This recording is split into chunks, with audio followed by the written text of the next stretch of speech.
I don't want to monitor it. Oh God, no. Oh no. Oh dear. Tell me why it is that I don't like OBS again. Is it because it's stupid? Yeah. For those of you who haven't been keeping up with current events, I've reformatted my entire PC. As part of that, the mod that is the the mod that is all of the team logos, I went bye is back to the default logos again, of which I only ever set 2. No, hang on. I don't want to monitor the microphone. Doing so will make me extraordinarily sad, because it will mean I can't have game sound on, or I'll be hearing myself through the speakers, which is definitely not what I want. Definitely. Oh, and you might even be getting me in. Yeah, you are. You're getting me in stereo.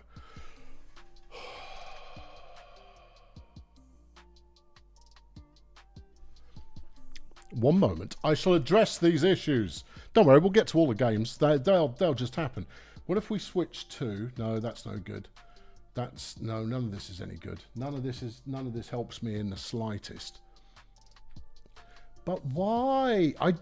Why would I want to listen back to my own microphone? Nobody ever wants to listen back to their own microphone. Nobody, ever. Oh, dearie me. I'm in stereo. Yeah, I know. You're getting me twice as well, which is even worse. I'd have to turn that off, which I can't do because that's the game sound. Oh, this software sucks. Oh, hold on. Maybe there's another button. No, I'm already in advanced audio properties, which is flaming ridiculous. Who came up with this as an idea? I bet it was someone who has never used it. Well, that filters. I don't need an audio filter. You can naff off. What about properties? Sure. Yeah. Nope. That ain't it. How are you going to make this work? Badly. Because I've got buttons that make sounds and all of that kind of caper. Oh, for flipping, what you flipping call it, load of old tosh. Oh, I'm annoyed. I'm going to press settings, output. Sure, why not? No. Good. All right, well, that's helpful. I'm going to give it another 2 minutes of trying to figure out what the problem with this stupid thing is. But you should be able to know, because you had it on monitor only and you didn't have it on output only. Why can't you have it on output only? That's a real oversight. That's a complete stupidity. That's something only morons would do. Really, that's moronic. That is completely stupid. Utterly stupid. Oh, I'm having a hard time just letting you know how stupid it is. It's really stupid. Audio monitoring, no. No, just monitor and output. No, I don't want to. If I turn the monitor off,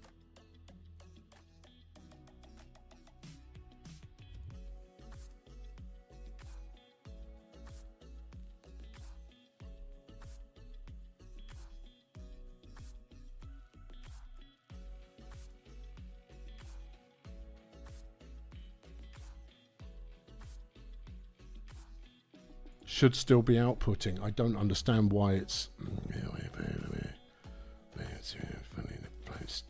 freaking stupid poxy flipping stupid thing.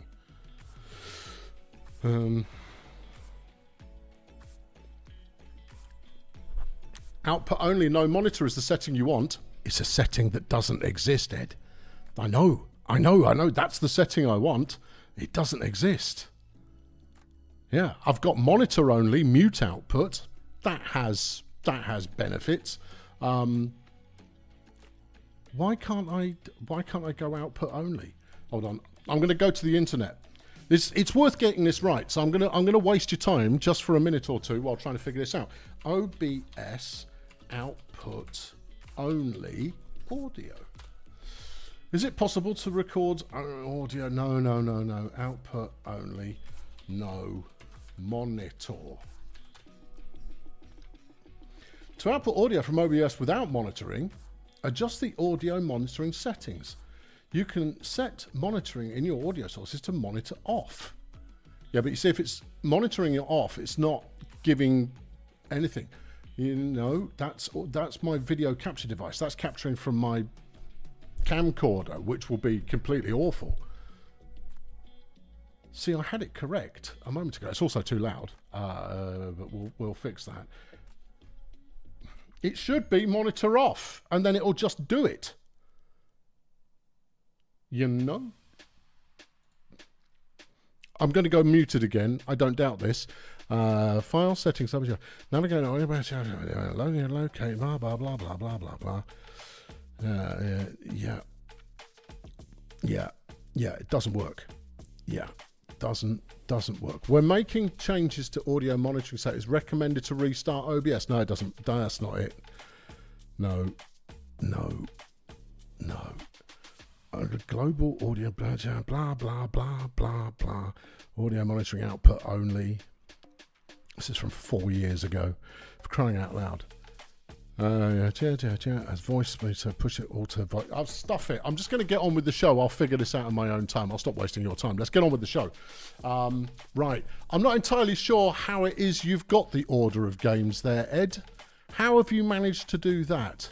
Have you just whipped the save off the site? Because if you have, I'm going to stop leaving it left uploaded. The whole point of not sharing the save game. It's a screenshot from the previous stream. Oh, all right, okay, and that's you're golden. It's just to stop nefarious people potentially going, you know what? I'm going to look into the future. Right, okay, let's go. Let's start at the beginning. So I'm going to open this bad boy. There we go. And then I've got the games. First up, we've got the Sweaty Marsupials up against the Budget Roadies. Budget Roadies. There you go. Yeah, hope you know the team names. Oh, God, I hope I know the team names. I know the uniforms. Budget playing tan and the Marsupials don't. Marsupials, slow start this season, peculiarly, despite the fact that they look pretty ruddy and lively last season. So, I mean, it's anybody's guess as to what's going on, but, I mean, you guess. I'll do some commentary and we'll see how it works up. Okay, Hank Vengeance gets us underway for the Roadies, and it's a hot old day. So, you know, there's that. Craig Franklin with a deflection there. You don't see Ogres making that many deflections. There's a good line advantage going on for Budget at the moment. Vengeance gets a 3-yard run. Turtle Wax gets a first down to Stochastic. First completion of any note. Then we're stuck behind the line. Vengeance now taking off. He's on another good run. Gets another first down. Good lad. Game sound is 100 times louder than my commentary. The only thing I can do about that, please hold, is this. Let's do that. Resume. I've made it nice and quiet now, and then you should be fine. OBS, piece of junk. I'll find better software for next week. Right, okay. Right, Budget did not score, but they've just got the ball back. So, as you were, carry on. Turtle Wax now with the throw. Manages to find nobody of any note with that one particularly. Hurricane, and I'm hearing myself back again. I want to turn the games down. I can't. Flip a coin, breaks away for the Marsupials. The Frenchman completes the Tequila Pamplemousse, who gets a nice first down after 22 yards. Jackie Mercury with a nice first down as well. Frenchman now with the throw. He needs to play for me. Gets it to Sydney Aggressive, but I got a third and floor. Flip a coin gets nowhere on that one. And we've got very much a stalemate going on between two front-running teams from last season. But we've yet to see the ball reach Capsicum Disco.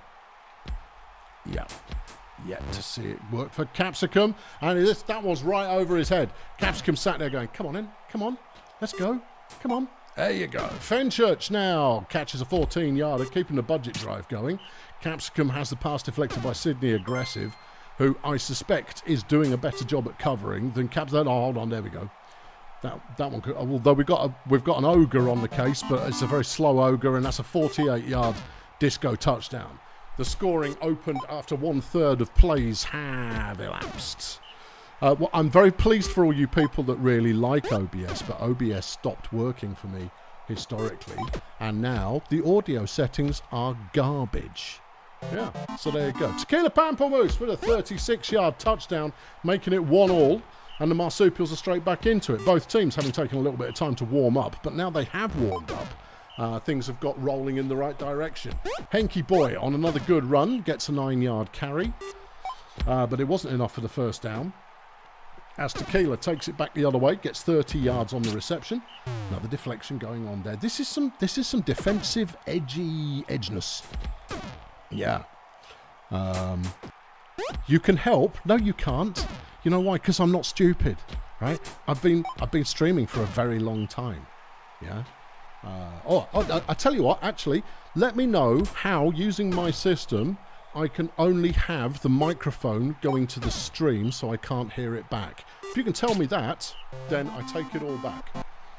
Henky Vengeance on a 2nd and 10 is getting outside the line. And it's another good run. Hank Vengeance is going solidly. Yeah, Fenchurch now gets a 19-yard catch. Beeman, end zone, Capsicum Disco, and that's a 10-yard touchdown of anybody's money. Budget taking the lead back again, but Pamplemousse is going to carry the Marsupials over halfway immediately. Yeah. Hey, that's solid on first down. The Frenchman now having another catch. He doesn't do that very often, but Jack Mercury's been on fire today at finding receivers as Pamplemousse breaks free and gets a touchdown. 2-2. It's like Budget put in all of the effort to try and go ahead, and then the Marsupials immediately come back into it. Stochastic with another nice catch, fumbles it just past the halfway line, but they managed to recover. Budget staying in possession. Vengeance down to the 30. And that one's not a lot going on there. Turtle Wax with the throw to Disco. Touchdown. Well, there's a third of the game still remains. Sydney aggressive now. Beeman Hurricane just doing a terrible job at trying to cover. But that's another first down. Mercury racking up some yardage pretty strongly. Flip a Coin gets it to Aggressive, who breaks tackles to get 24 yards. Mercury wide open. Sydney aggressive touchdown. Yeah. Yeah. It's like Budget have got lots of different offensive weapons that work routinely, although they've just gone out on a third down. And but their pass protection is not living up to the hype in the slightest, because nobody is covering Pamplemousse at all. Not one. Yeah. His Flip a Coin is going on a first down. Nothing there. 2nd and goal. That one's deflected. Oh, now some Budget defence turns up. And it is Budget defence. Sydney aggressive getting a touchdown. And for the first time in the game, the Marsupials have the lead.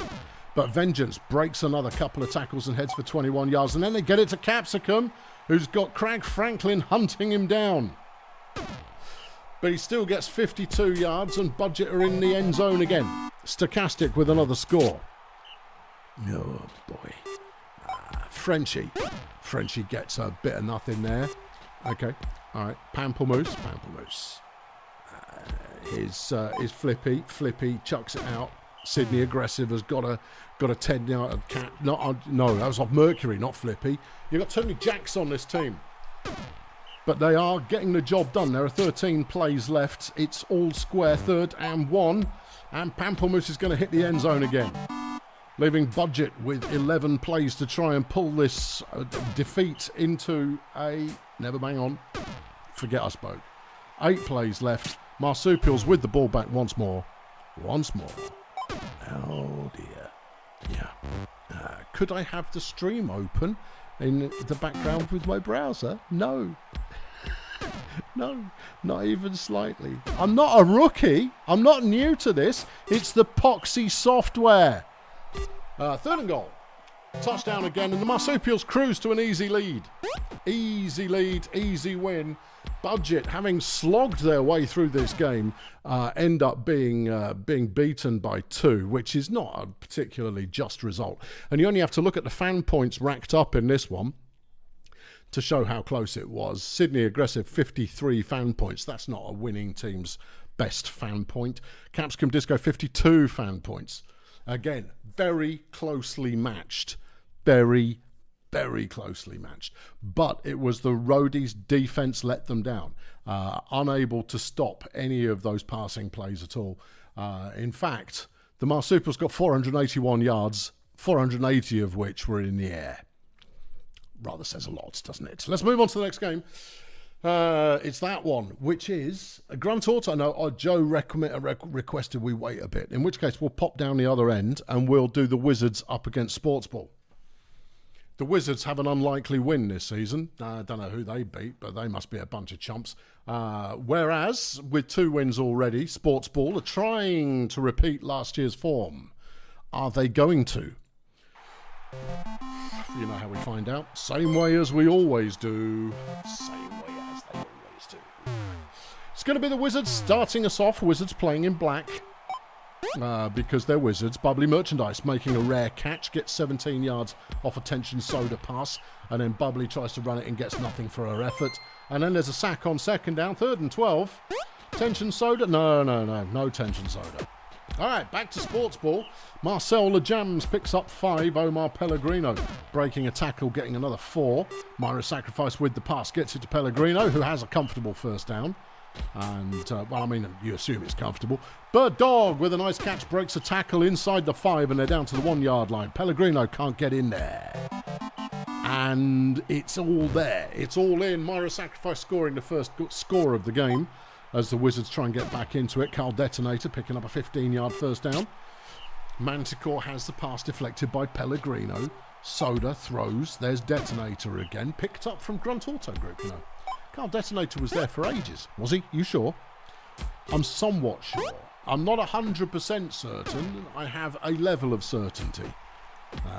Tension to the outside of the line. Gets a first down again. Good dodging. 17 yards on the carry. Bubbly chucks it. Sacrifice with the deflection. Manticore, Detonator, touchdown. 1-1. These Wizards came to party.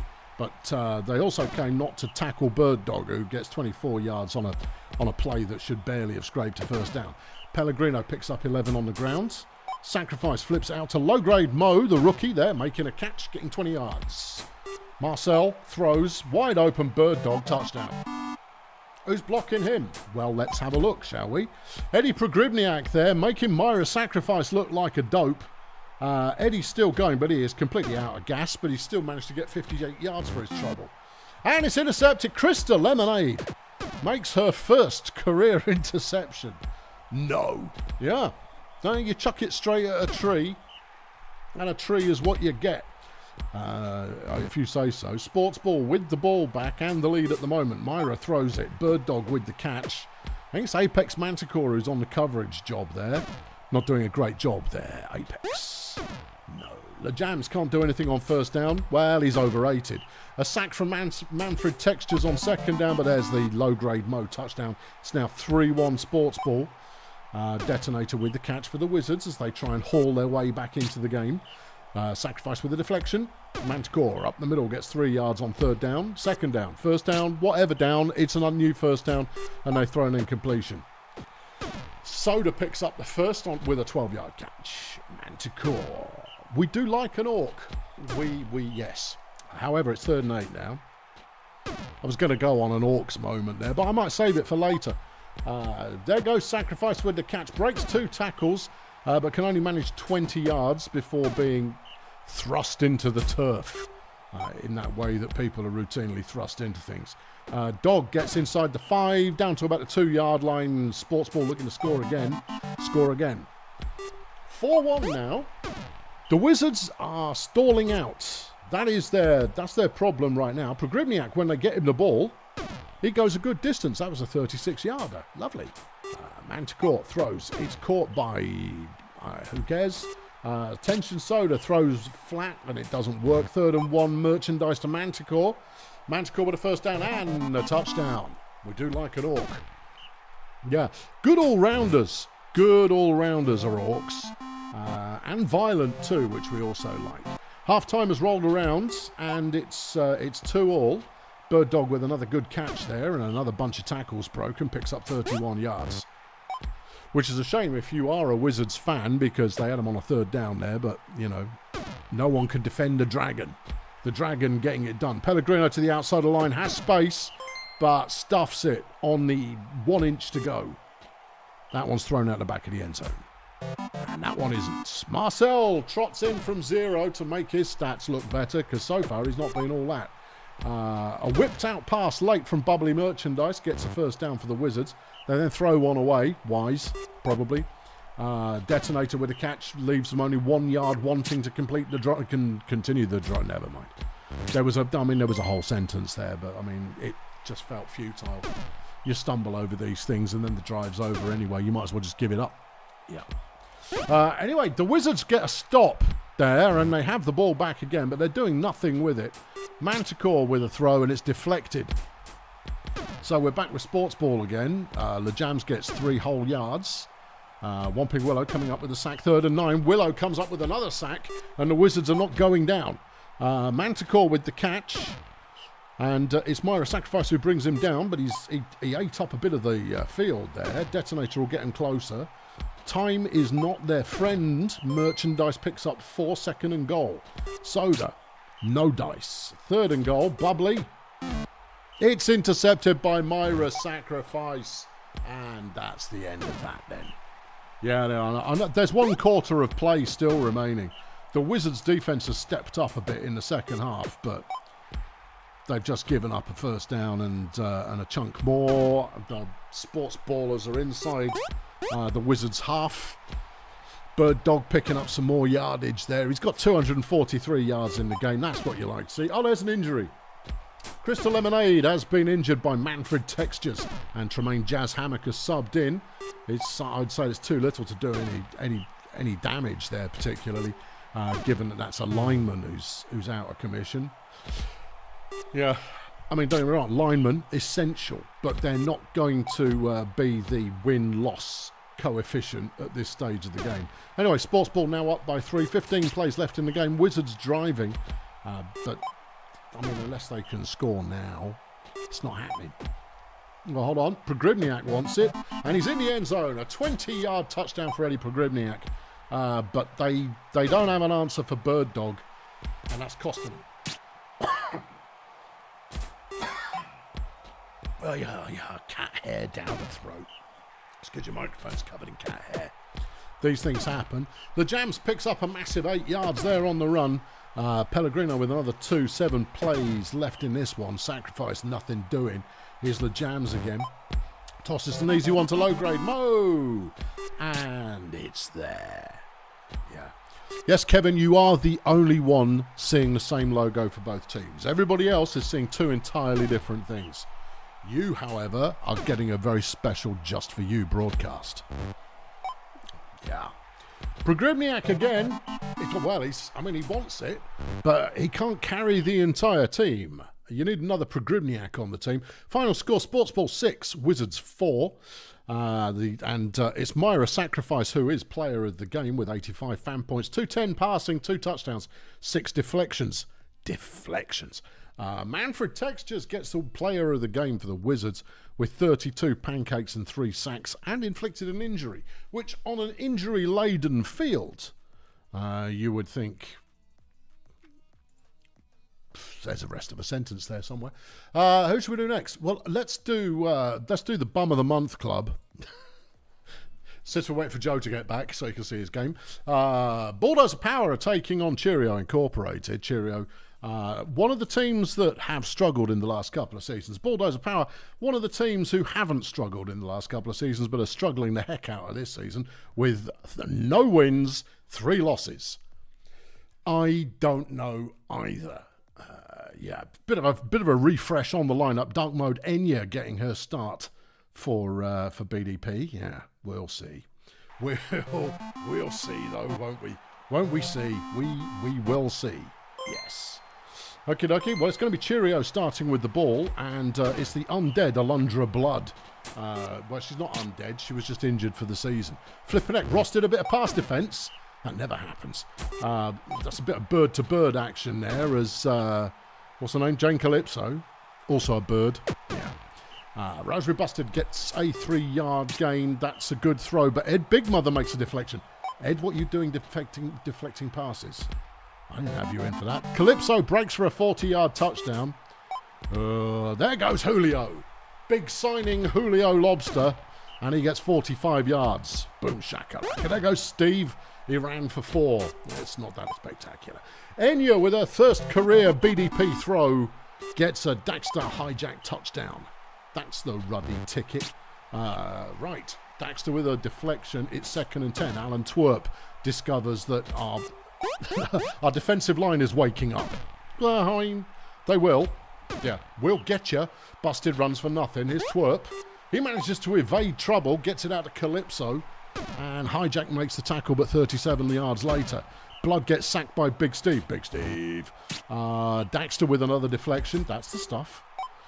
But Lyndon Gasoline is outpacing Ross Puke. To be fair, where do you put Ross Puke on defence? He doesn't do anything. He's got good eyesight. That's all he's good for. Daxter with a 35-yard catch. Super job. Steve's up the middle. And there was no defensive line in there to start with, which allows Steve to trot there for 22 yards. Dark Mode has decided to give it a spin. Got 4 yards on that one. Julio, touchdown. Boom. This is more like the BDP I know and love. We may be fallible, but we're also quite nasty. 3rd and 6, and it's a first down. Twerp managing to complete a 7-yarder there. Just keep targeting Ross. He can't defend for Toffee. Who's guarding Calypso, for crying out loud? Calypso there putting a move on Daxter Hijack, managing to get open for once. Twerp with a nice piece of evasion, and this one's going to go, well, I don't know, this could go a very long way. Yeah. What was that one? What was that? I know it was Steve throwing the ball. Oh, no. And then Dark Mode threw it away. Yeah, you see, my problem with Enya is a work in progress. Not really supposed to be starting this season, as Gasoline gets another nice catch and a touchdown, and Cheerio are up by 2. Yeah. What are we doing, Steve? Steve's running the ball. And he's got a bit of a lead. He's not going to get much further, but that's 21 yards of anybody's money. Enya throws to Julio, and Julio's going to go a bit. Gasoline brings him down, but that's 38 yards on the catch. And that's another catch there. Completion to Daxter for 9, and Daxter's in for the touchdown. Beautiful. 4-3. We need to stop now, kids. And they're throwing the ball a lot, and we need to do better against that. They're not going to throw it at Daxter every time. We've got a 3 and out there. Lovely job, kids. Lovely job. Steve throws to the flat, but it's a no-yard catch. Enya throws. Ross has got the catch, and he's got a first down. Oh, Ross, well done. You've almost made up for all your failures in life. Daxter's in again, and that's his 3rd of the game. And then he gets a deflection, player of the game. Yeah, Rosemary runs for 2. It's 3rd and 8. Twerp completes to Blood, who was nicely open in the middle of the field there as the pass rush came in. No, that was a well-executed passing route. Busted runs for 1. It's 3rd and 9. Twerp. And it's deflected by Hank Donk, who had no right being out there, but he was anyway, as Daxter gets another catch for 32 yards. Steve up the middle. Smashes through all these flimsy kids, and he's in the end zone. Julio comes up with a sack. Yeah. Diego gets a sack. Bring the pain, kids. Oh, it's on now. Oh, yeah. BDP suddenly looking quite terrifying. But they've got the ball. Steve throwing it to Ross. That's not what you're here for, Steve. Ross with another nice catch there off an Enya pass. That one's thrown away. All right, well, we don't want a field goal here. Hold on, Steve's got it. Steve's in the end zone. Oh, si, senor. Lyndon Gasoline is having a decent game, getting over 100 yards. As Steve comes up with another sack. Twerpy's trying to do some damage, but he doesn't get very far. Blood is sacked by Steve as well. Ross completes to Daxter, who's got a good lead. The team captain there picking up 39 yards, taking him over 6,000 in his illustrious career so far. As Julio's in for the... There we go. That's the stuff. I mean, I'd celebrate it a little bit harder, but I mean, this is Cheerio here, and we know that Cheerio are a team who are under construction. And I'll tell you something else. Their pass offense looks quite good, but it did a couple of seasons ago as well, as Daxter lights up a 44-yard gain. Oh, sack fumble. Jane Calypso with the first forced fumble. Dark Mode Enya getting a sack. That's the stuff of glory, isn't it? All right, Enya's come to the right team. We've freed her up from a career filled with not good. Daxter's got 9 deflections this season so far. Ross has got 3 in the game. Oh, Ross has figured out what he's supposed to be doing. Super. We got the ball back. Great. Julio's punting Rosemary busted down the field, but that's going to have tired him out a little bit. There goes Steve. Where are we going, Steve? This way. That's a Steve Murray touchdown.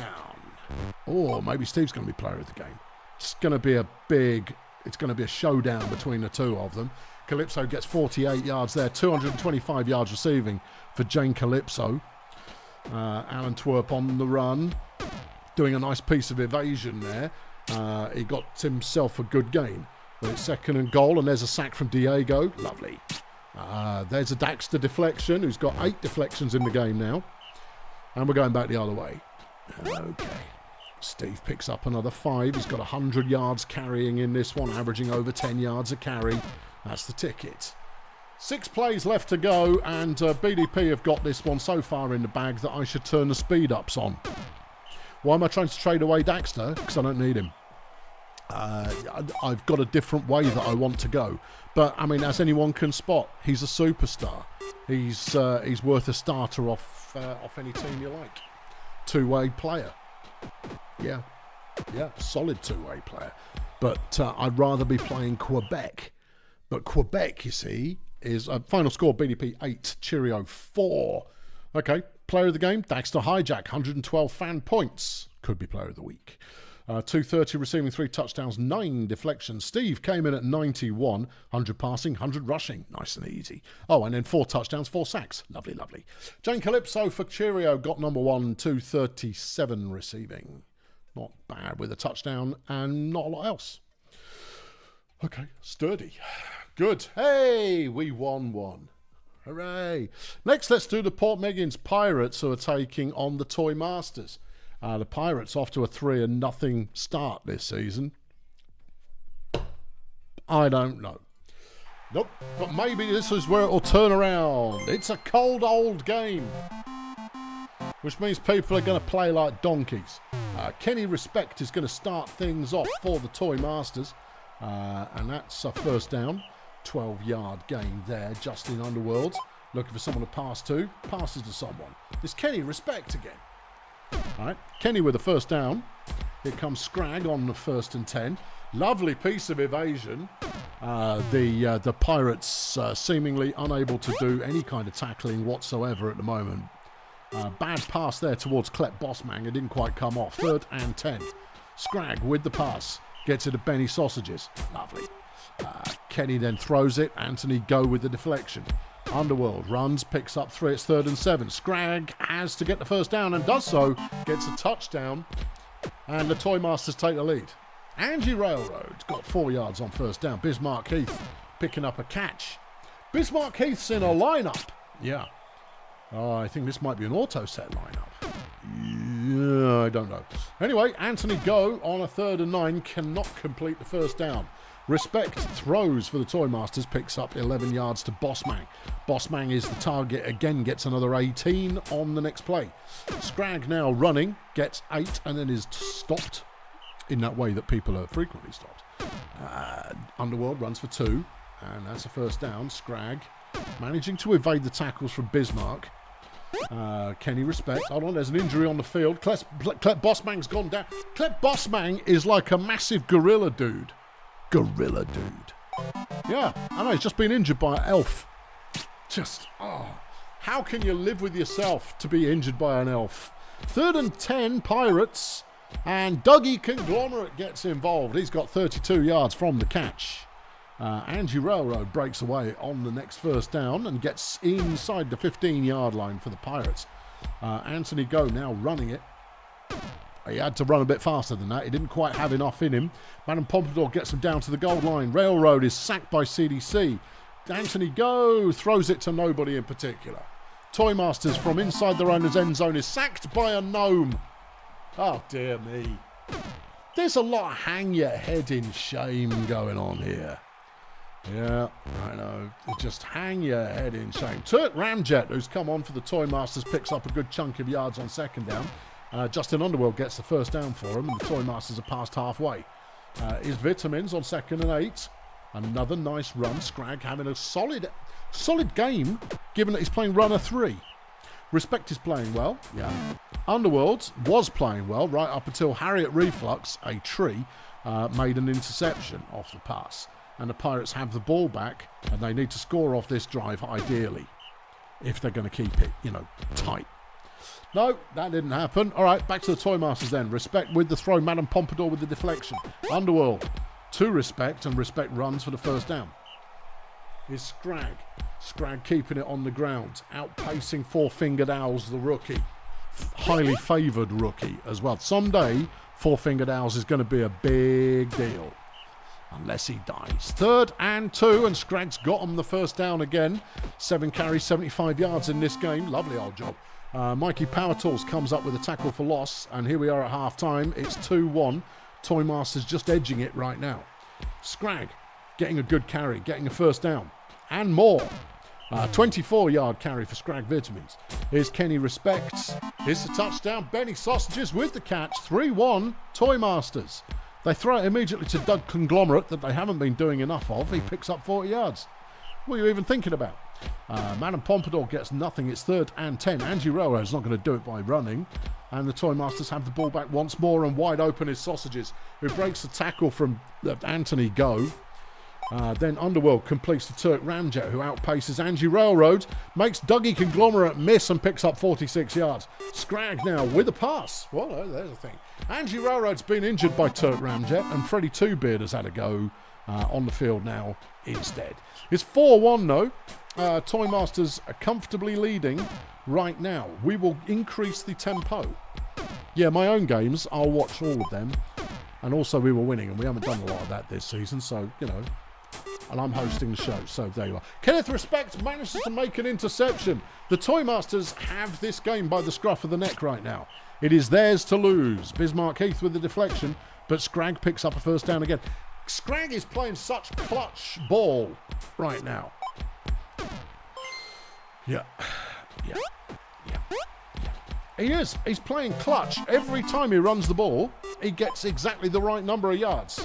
There's Doug with another pointless catch. But this one's not pointless, though. Doug is taking off, and he's down at about the 1.5-yard line, and there's the touchdown, Bismarck Heath with the catch. But there's 23 plays left in this one, and the Pirates currently trail by 3, but they've got the ball back. Pompadour, nothing doing. It's 3rd and 11. Freddie Twobeard opted to run it, and that was unwise. Respect throws for a first down on the first down. Here goes Scrag again. Picks up 6 on this one. 12 carries for 133. Not bad. Anthony Go has the pass deflected as the Toy Masters fail to convert. But I think the Toy Masters have chewed enough clock. Yeah. 3rd and 7. Pompadour stopped. Respect is stopped. Everybody, and that's an intercept. Harriet Reflux, who's a tree man, has 2 interceptions in this game. You don't see that very often. Tree people making interceptions. You don't see it very often. Pirates have pulled another one back, but they've left it too late. Pompadour to Conglomerate. Yeah, that should have been plan A. Final score: Toy Masters 5, hanging on for the win. Port Miggins 3. Star player in the game: Harriet Reflux. 2 sacks, 2 interceptions. That's not a common stat line. Not a common stat line.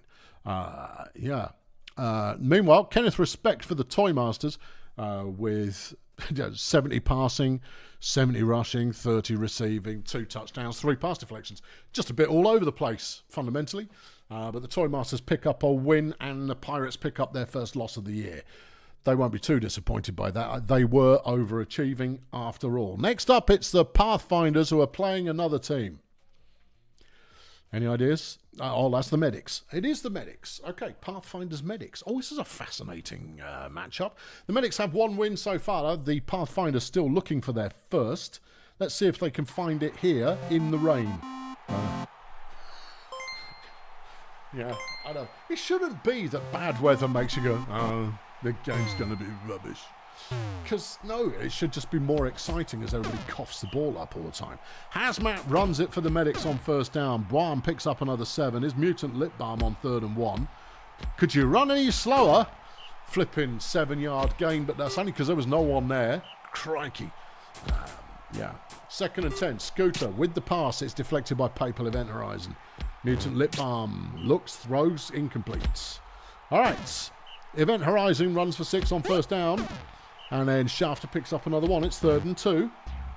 And that one's dropped by Houston Flamberger.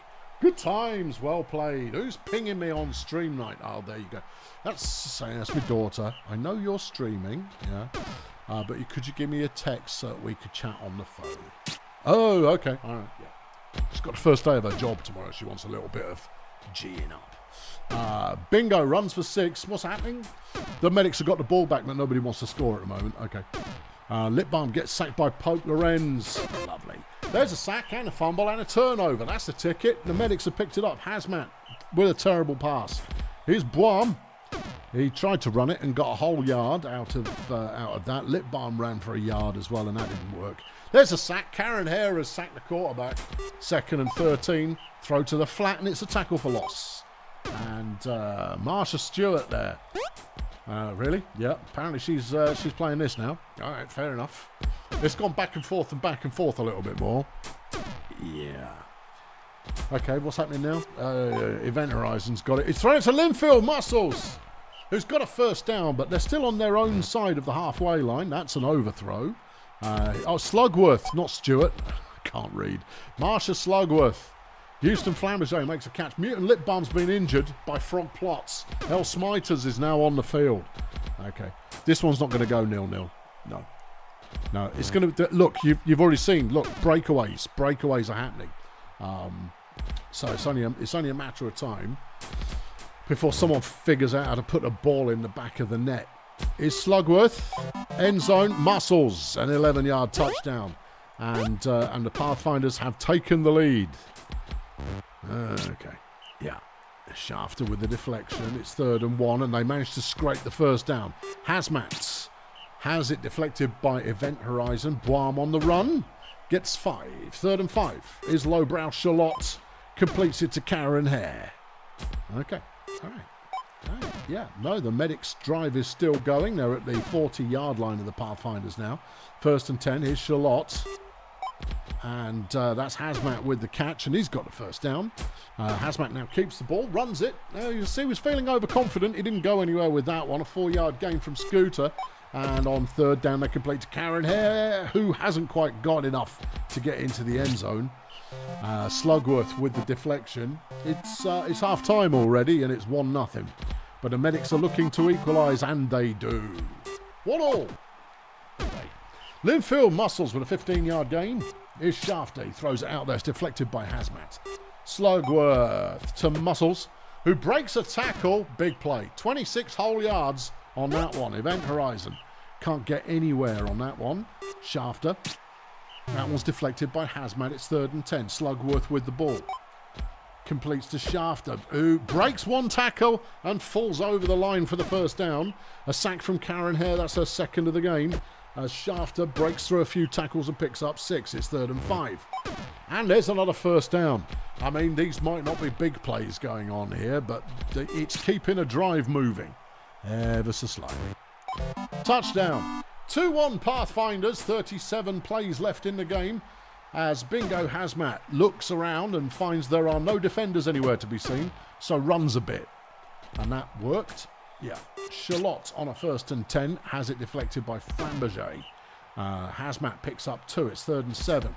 Scooter managing to make Frog Plots look like a chump gets the first down. Charlotte runs it. No dice. Bingo. A short pass to Scooter picks up only 4. 3rd and 6. Scooter now trying to hero mode it. Fails to hero mode anything.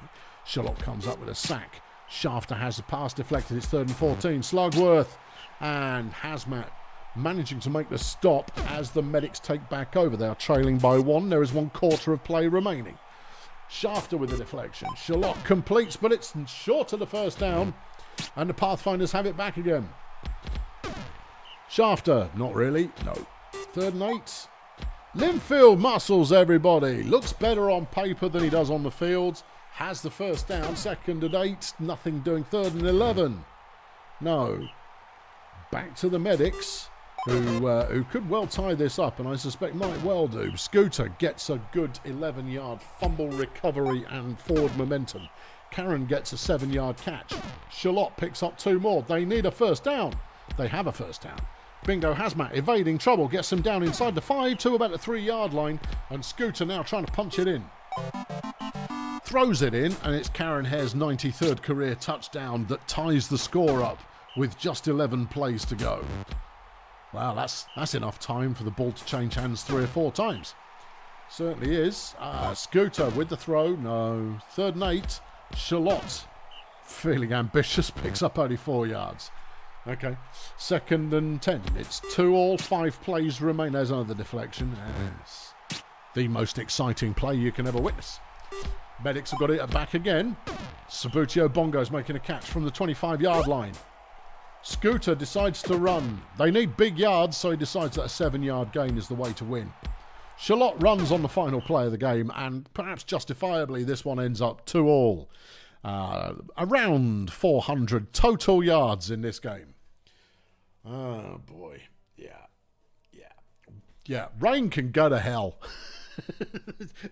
That's no way to play the game. The star player in this one, Gaz Sideboard. Who? He was in there somewhere. 35 pancakes, 3 passes deflected and a tackle, 4 loss. Linfield Muscles got player of the game for the Pathfinders with 91 receiving yards, a touchdown, a sackle and a TFL. Alright, can we have a less miserable game next, please? Less miserable.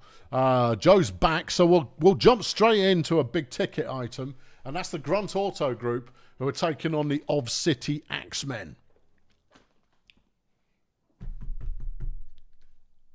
Let's play this monkey. This could be a banger, an absolute banger. I mean, both teams, 2 wins, 1 loss this season. I don't even know. I don't even know which way to call it. I'm putting my money on Grunt, obviously, because, you know, Fell Brigade power. Yeah, there we go. But it's Pritchard Serenity who gets the ball first with a 7-yard gain. Here's Jetson Flange, a first down for the Axemen. Chunky Flunkerson is sacked by Analinguistic. Here's Serenity on 2nd and 14. No.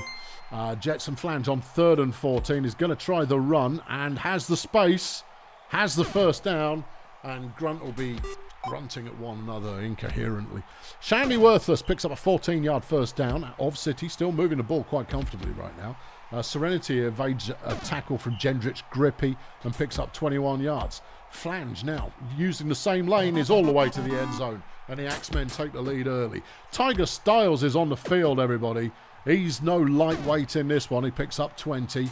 Simple Simbil with a short throw gets 4. Barry Biceps throws longer, and it's deflected by Flunkerson. Styles with the throw, and it's deflected by Gibby Love Handles, and the Axemen have the ball back. Well now. Serenity with a 6-yard pass. His Flange breaks tackles easily and hustles for 12 and gets the first down. Flunkerson runs for nothing. Serenity, 5. 3rd and 4, Jetson. First down, easy first down at 8-yard carry. Flunkerson to the outside of the line finds Analinguistic waiting to sit casually on the bits. Yeah. On those bits. Serenity with a 28-yard catch. Serenity clearly having a bit of a statement game so far, but it's Flange who scores, and it's 2-0 Axemen. Simbil throws. It's Georgie Ruddy Cones, everybody. Jetson Flange is done for the year. Well, that's unfortunate. Yeah, that's not what you want. Oh boy, yeah. Gendrich Grippy with a catch. Yeah. No, he was playing well. Yeah, I know, it's a bit unfortunate that. Anyway, Serenity with the run gets 1 yard. Grunt have scored in the short term, but they still trail by 1 as Hilda Showbiz has come in to shore up the Axemen. Okay, all right. Flunkerson gets nothing. Gibby Love handles round the outside of the line, picks up a nice first down, 18 yards. Here's Serenity. Good throw, good catch from Showbiz. And that's a 26-yard gain. Okay.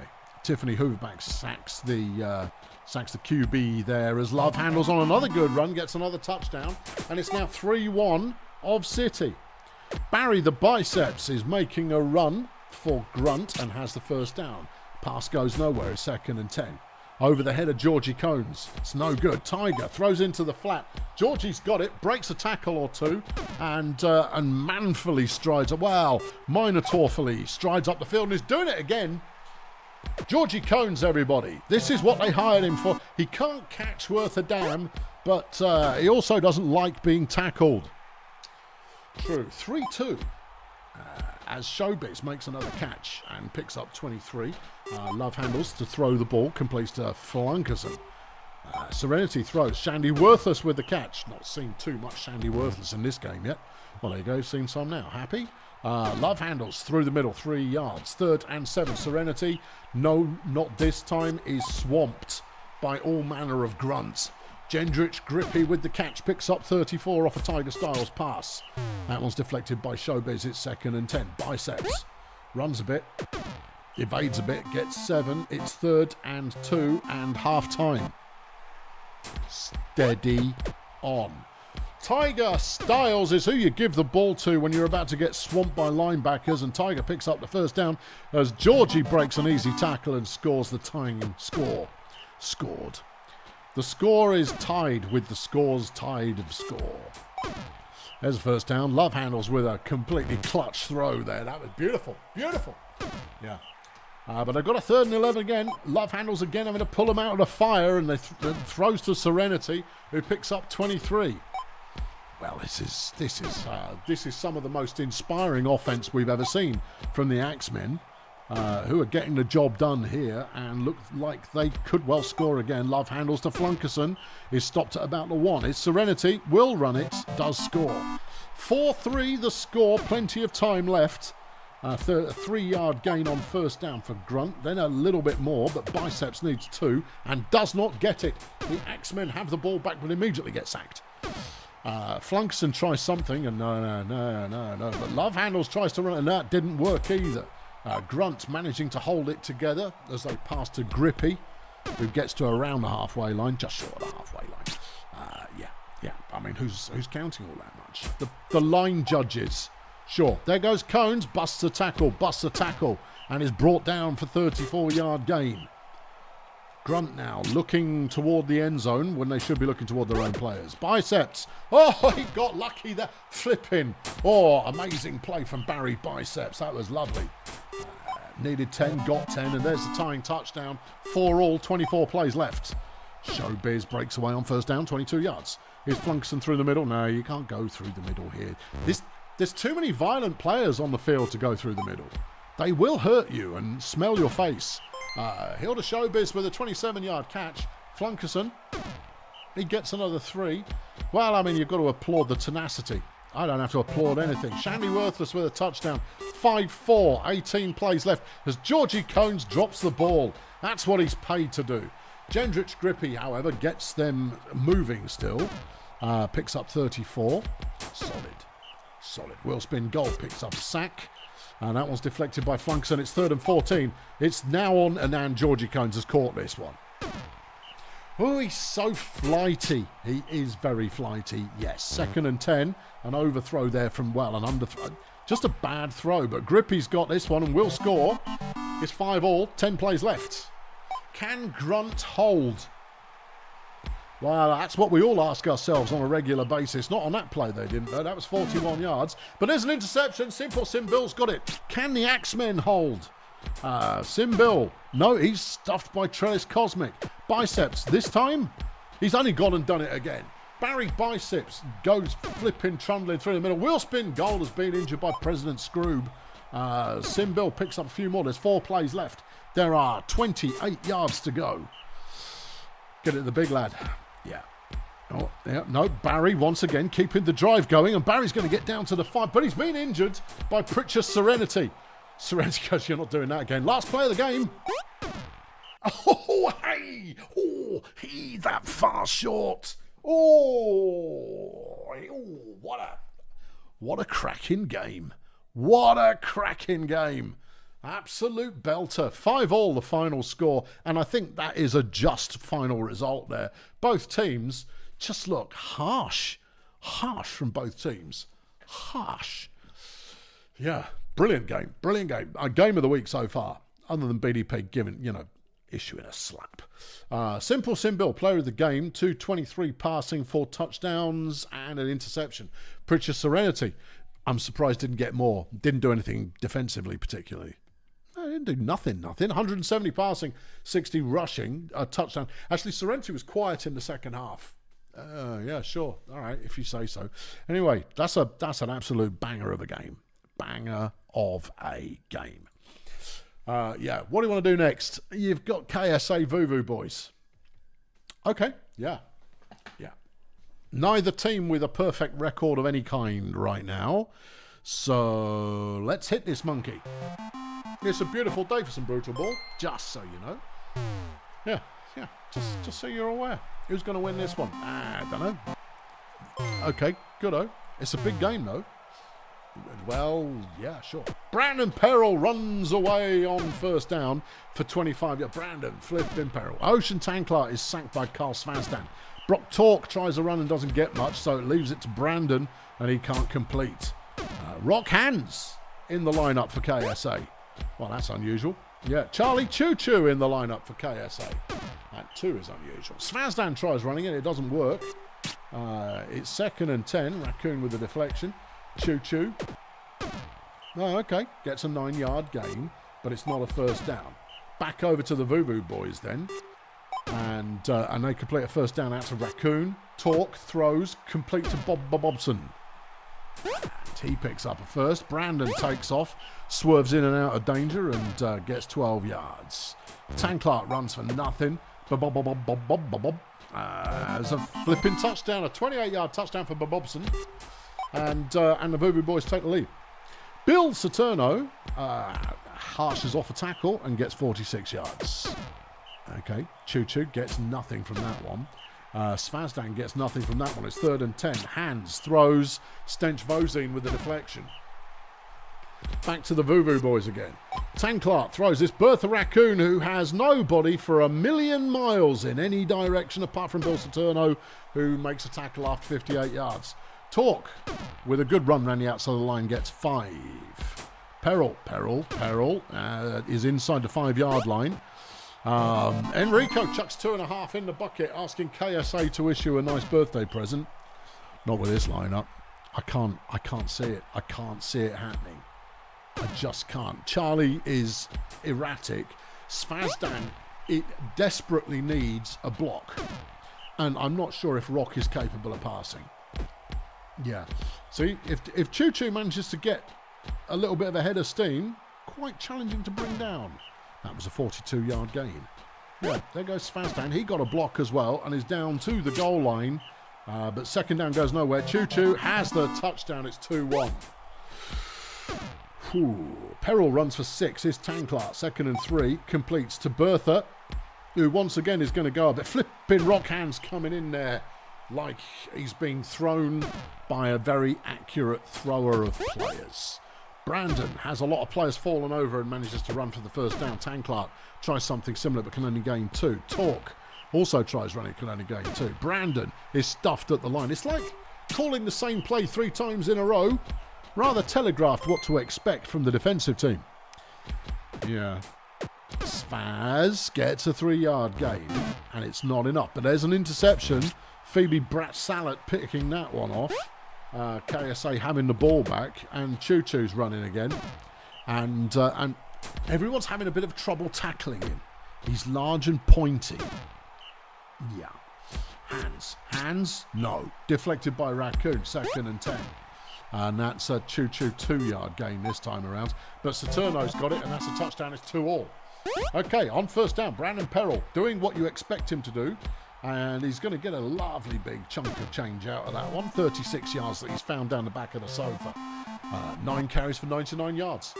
For those of you who can't read the screen.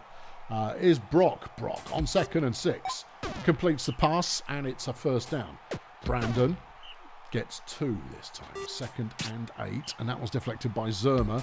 Here's Torque, who has to pull him out of the fire, but it's not. It's intercepted by Saturno. And that's not ideal.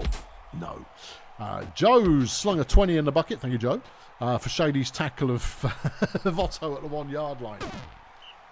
Yeah, Absolute saviour of a game, that one. Saturno's on the go again.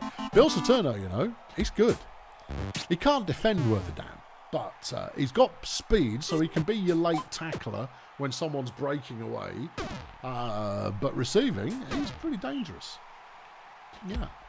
Not enough people appreciate just how dangerous he can be. Anyway, it's 3-2. KSA have the lead, and the Voodoo Boys are moving the ball nicely, as Bertha is probably going to score. Does score. 34-yard touchdown. It's 3-all. Zerma is wide open. Say goodbye to Cuff Zerma. 46-yard catch off Rock Hands. You don't see Rock Hands playing QB very often, but we are doing today. Svazdan throws it. Zerma drops the ball. Hands throws to nobody. It's 3rd and 10. Choo-choo. Well, with all those players sitting on the floor, he should have made a first down there, but instead he dithered, went to the side, and it didn't work. Stench Vozine has been injured by the legend that is Santino Bananas. Boston Saltblock has subbed into the lineup for the Voodoo Boys. It's a bit of back and forth, bit of back and forth. Choo-choo, though, breaking through the boys. Getting 19 yards off that one. Svazdan looks to throw. Completes to Choo-choo, who will score. And KSO retake the lead. 4-3, 1 quarter to play. Tanklar throws. Raccoon with the catch. Hands can't tackle. Zerma can. And that's a 41-yard gain. Torque overthrowing Raccoon. Brandon just runs straight at big, large fellas because he's got no sense. He's been hit in the head too many times. Tanklar to Raccoon is a first down inside the opposing 10. But if they score here, it's going to be too soon. But they want to score, but it's going to be too soon as Brandon breaks around the outside for the equaliser. 18 left. Zerma with the catch. Has the first down and plenty more. Okay, Choo-choo. Just look at, just seriously, stop them at the line. Otherwise, you're not going to stop them for a bit. Yeah, Svazdan's going to try and do the same thing. 15 plays left. A score here is too early. Svazdan scores. It's 5-4. But Brandon couldn't do anything on first down. Tanklar can't do anything on second down. And Torque's going to try it. He's got space. He's got the first down. That was important. Brandon now on first down once again. Has good blocking and picks up the first. Okay, 10 plays left just past halfway. Tanklart, solid gain for once, gets 7 yards. Brock, and it's deflected by Zerma, 3rd and 3. Brandon has to do it, and he doesn't do it. And KSA can close this one out if they can keep possession. 6 plays left. Choo-choo stuffed behind the line, 3rd and 3. Svazdan completes to Choo-choo, and that will surely kill the game as Charlie Choo-choo rumbles down the field for 28 yards. Hands throws this deflected. Choo-choo runs again. Doesn't matter at this point. There's only 2 plays left. I don't know, Raccoon can maybe make that sort of yard. No, it's not going to happen. It's not going to happen. All right, it didn't happen. Final score, Colonel Space Agency 5, Voodoo Boys 4. Whoo, yeah. Yeah.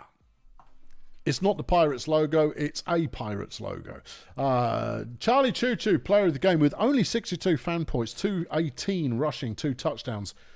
Not a lot of evidence of them actually turning up to play defensively at all. Bertha Raccoon for the Voodoo Boys, a very even performance on both sides of the ball. 223 receiving, 3 pass deflections. See, that's what you want out of a player. Still lost the game, though. Right, okay, let's do the last one in this first row. Blood Pit up against the Oh, hold on, are we waiting for the bouncers? Oh, no, Pink's right there. Okay, here we go, let's hit it. Oh, it's a violence field. Okie dokie. Minstrels, bouncers, minstrels, bouncers. Bouncing minstrels. And the minstrels are bouncing.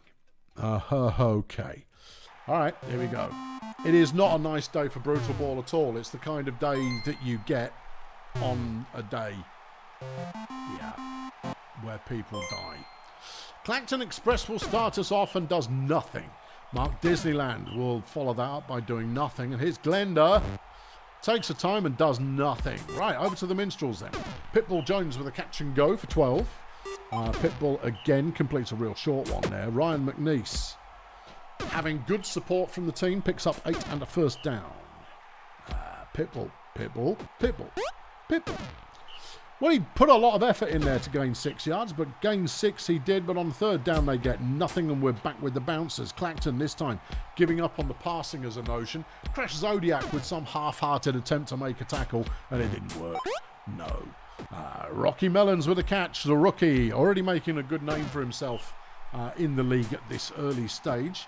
Glenda this time running it, gets 2. Here's Clacton. On a 2nd and 8 completes to Disneyland, who is subsequently injured by Ben Radical, and Jam Turpentine is now in the lineup. Glenda throws one away. It's 3rd and 3. Clacton completes to Melons, touchdown, and it's 1-0 Bouncers.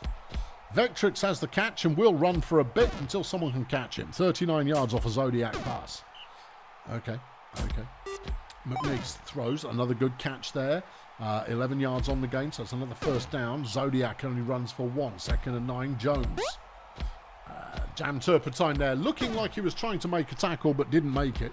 McNeese through the middle, and that's a touchdown for the Minstrels. It's 1-1. Chonk Olympics comes up with a sack. Turpentine throws it, and it's Ramiro Pleasuredome who has the catch and gets 16. Okay, here comes Clacton. Clacton getting no yards. Turpentine picks up 4. Glenda gets nothing. That one is thrown away. It's 1st and 10. McNeese has a 15-yard gain off a Zodiac pass. Jones runs around the outside and picks up 18. Okay, yeah. You sent yours in on Saturday, yeah. If you didn't put a game plan in this week, then you're using something random, and you haven't been able to put a game plan in today. Yes. And I even put a special list up of teams who did not have an active game plan. You think Charlie killed Bob Bobson? No, I might have to have a look. I didn't see too many Fs. Oh, unless I missed it. No, unless I missed it. Yeah, I can have a look and see at the old match reports. No, that's the stats. It's this one. No, that's just the injury. Previous game. You confirmed it was Bob. Oh, okay. All right. Well, we'll go and commemorate that after this game is done. There goes Vectrix on another good catch and run. The last fast player on the Minstrels team, and you know, up till now, that's been why they've been winning. Not anymore.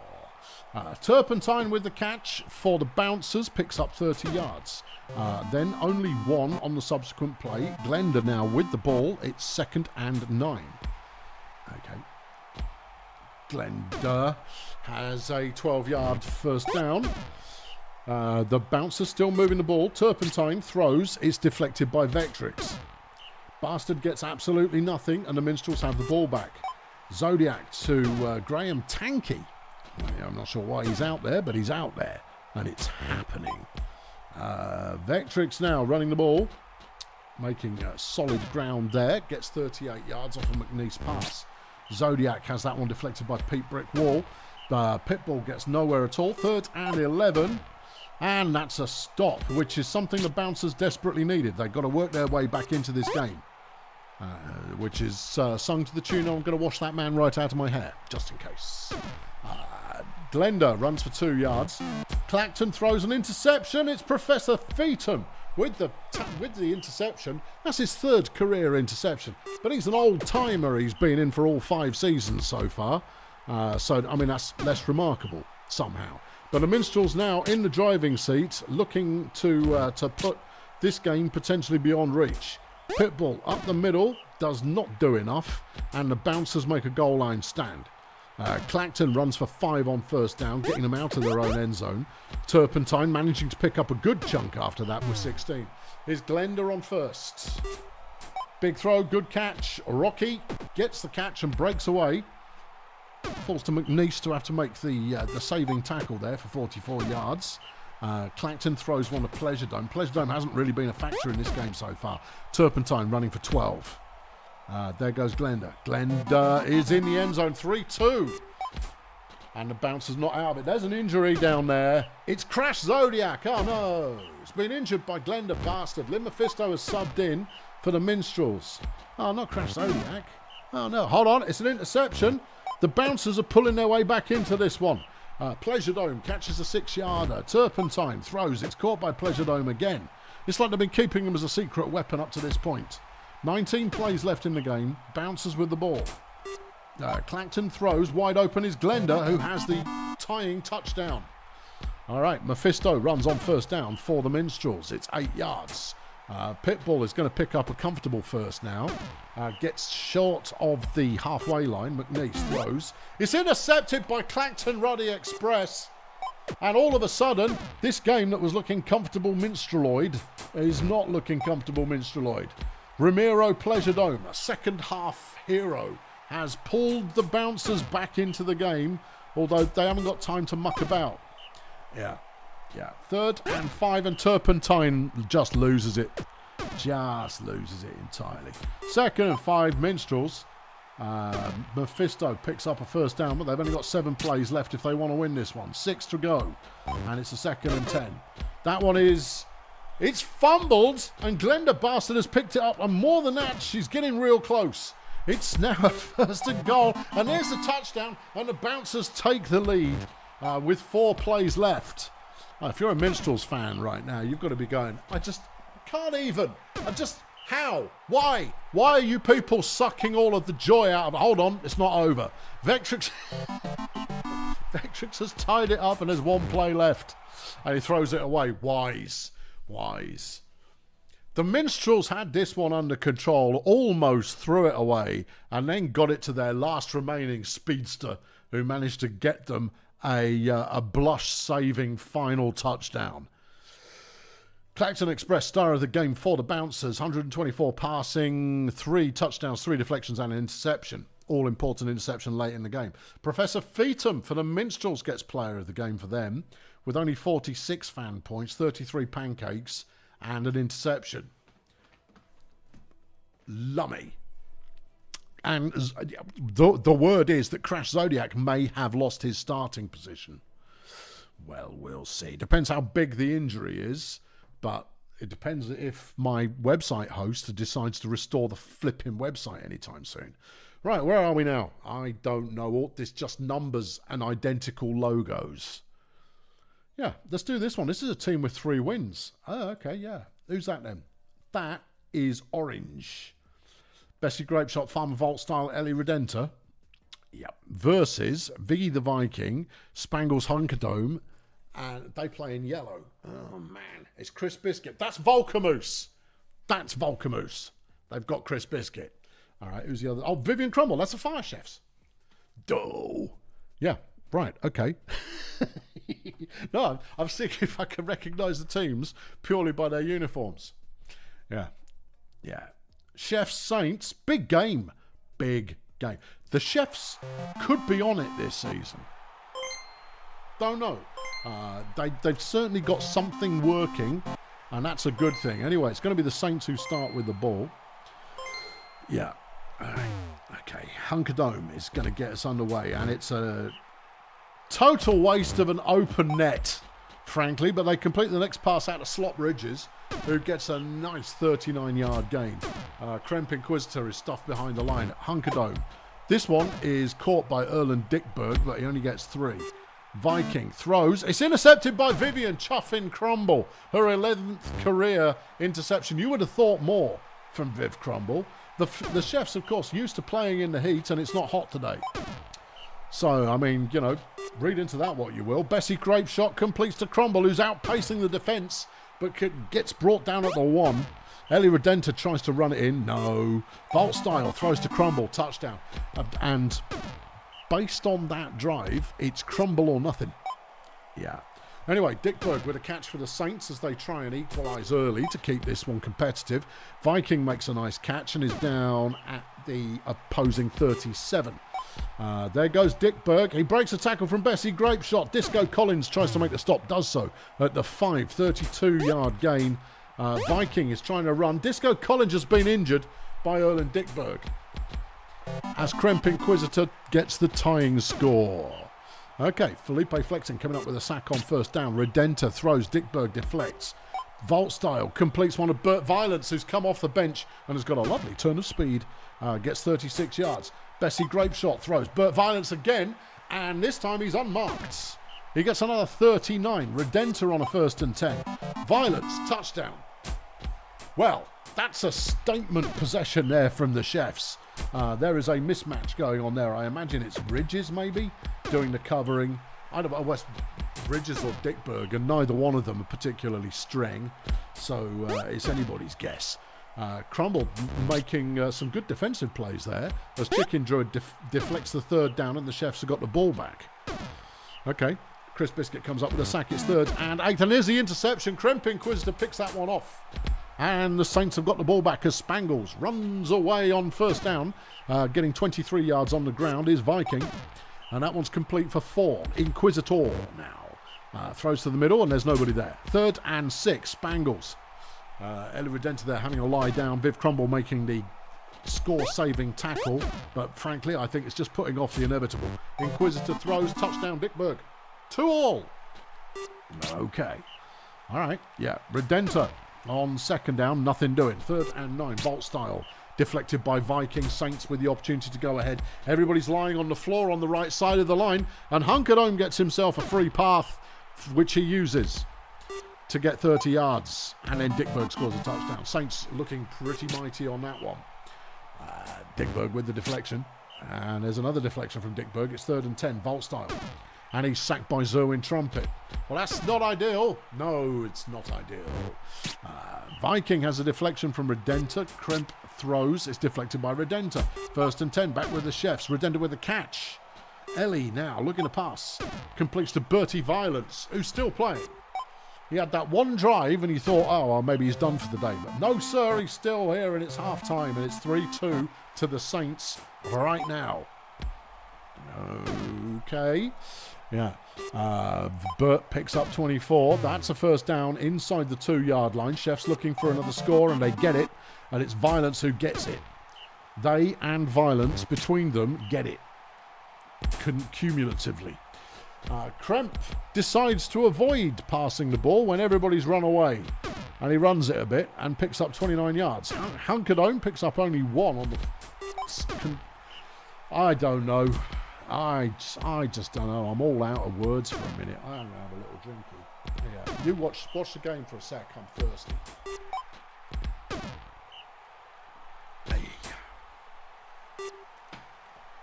That's why you have a second man in these things. Oh, that's an interception. Viv Crumble's picked off her 2nd of the game. And the Chefs are back into it.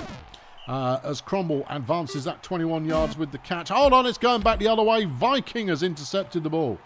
And it's down at the 26-yard line of the Chefs. Hunkered Home runs it. Druid makes a tackle. Here's Viking. Swerving and a lot of effort for 7 yards, but 7 yards is not bad. There's the 1st down. They've got 3 they only need 1. And it's now 4-3. Saints in the lead. A deflection from Dickberg. Redenta, a wide open Viv Crumble with the catch. She's going to pick up 30 on this one. 40 she picked up on that one. Lovely old job. And that one's thrown out of bounds at 2nd and 10. Great shot throws. Viv Crumble is marked by Vicky Viking. And they're sacked on 3rd down. And the Saints, 1 quarter remaining in the game, are now thinking, well, yeah. I mean, they've probably been thinking that all game, to be honest. But Erlen Dickberg makes a nice catch. And that's a 45-yard gain. The Saints with every opportunity now here to win it now and here. Or at least here and at least now. Viking through the middle of the line is stopped after 2. It's 3rd and goal. Inquisitor. Touchdown to Slop Ridges. And the Chefs need 2. And they got 19 yards to get them. Well, Crumble's going to take him a good chunk of yards to get him closer. 65, in fact. That's not bad. It's not bad, but it's not winning the game. They've got a 1st down inside the 5. That one's thrown away. Redenta throws. Vault Style drops the ball. That's it. That's a game over. Yeah, no. Vault Style just cost you the game. Yeah, put a fork in him. Literally. Yeah, stick one right in his flipping forehead. You're going to go, if you'd have caught that, we'd been down by 1 and a quick cheeky stop here and we'd have been back into it. We'd have demoralised them, got back into the game, And now we'd be on our chase for a second dose of end zone dancing. Bessie Grapeshot's been injured by Chris Biscuit. Juan Summoner has subbed in for the Chefs. Not that it makes the slightest bit of difference at this point, unless Juan Summoner kills someone.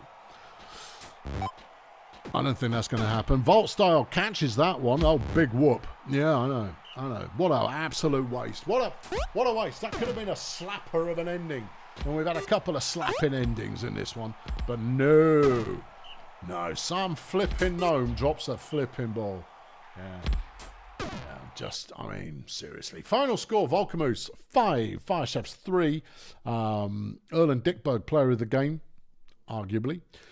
Justifiable. 70 fan points, 138 receiving, 2 touchdowns, 6 deflections, and an injury inflicted. Viv Crumble got 68 with 188 receiving yards and 2 interceptions. Count them on one hand using 2 fingers. But the Chefs not able to convert those turnovers into victoire.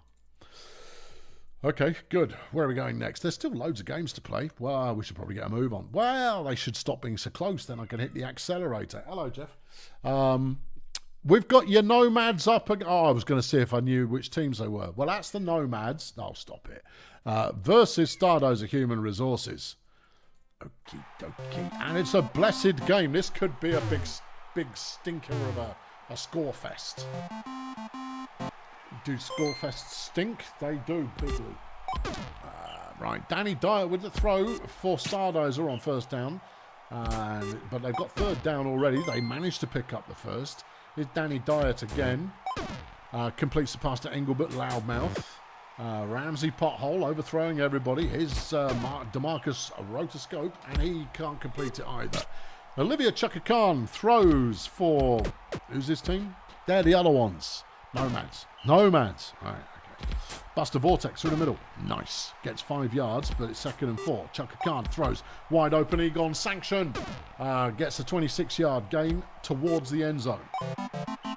There's a score, and Sanction is in there. Well, we're all in there in one fashion or another. There goes Ramsey Pothole. Picks up 4. Okay, Rotoscope gets nothing on first down. Danny Diet throws. There's not a lot there. Third down, Pothole. It's a short catch, but it ain't going to do it. Chaka Khan throws. There's Melvin Glitch, who's not going to get much. No, he's coughed the ball up. Who's got it now? It's Danny Ruddy Diet has picked up the ball for Stardozer. That one bounced around on the floor for about 3 months before someone got to it. Pothole is breaking all the tackles he can find. Gets 12 yards in the first down, but that's a sack, cough up kind of situation there. First contact, who has been playing in line, managing to pick it up and advance it for Stardozer. Pothole runs for nothing. It's 2nd and 11. His rotoscope. Deflected pass by Chaka Khan. Diet tries the run on third, and that fatal. No. Sanction breaks away going the other way. The Nomads back in possession. Ramsey Pothole has been injured by Buck Dungeons. That's brought on Emil Dada. Good player in the right position. True. Sanction with another nice catch. Receives the ball from Buster Vortex of 25. There goes Kim. And that's a touchdown, 2-0 Nomads. Diet throws one. It's caught, but it's only 12 yards. Here's Emil. Not the right position. Gets no yards on the run. There's a sack from Vortex. It's 3rd and 13. Diet is then stuffed behind the line by Melvin Glitch. And the Nomads have got it again and throw it immediately to Sanction, who picks up 25. Glitch throws. Caught. Sanction. Who else? Vortex runs it. Picks up 4.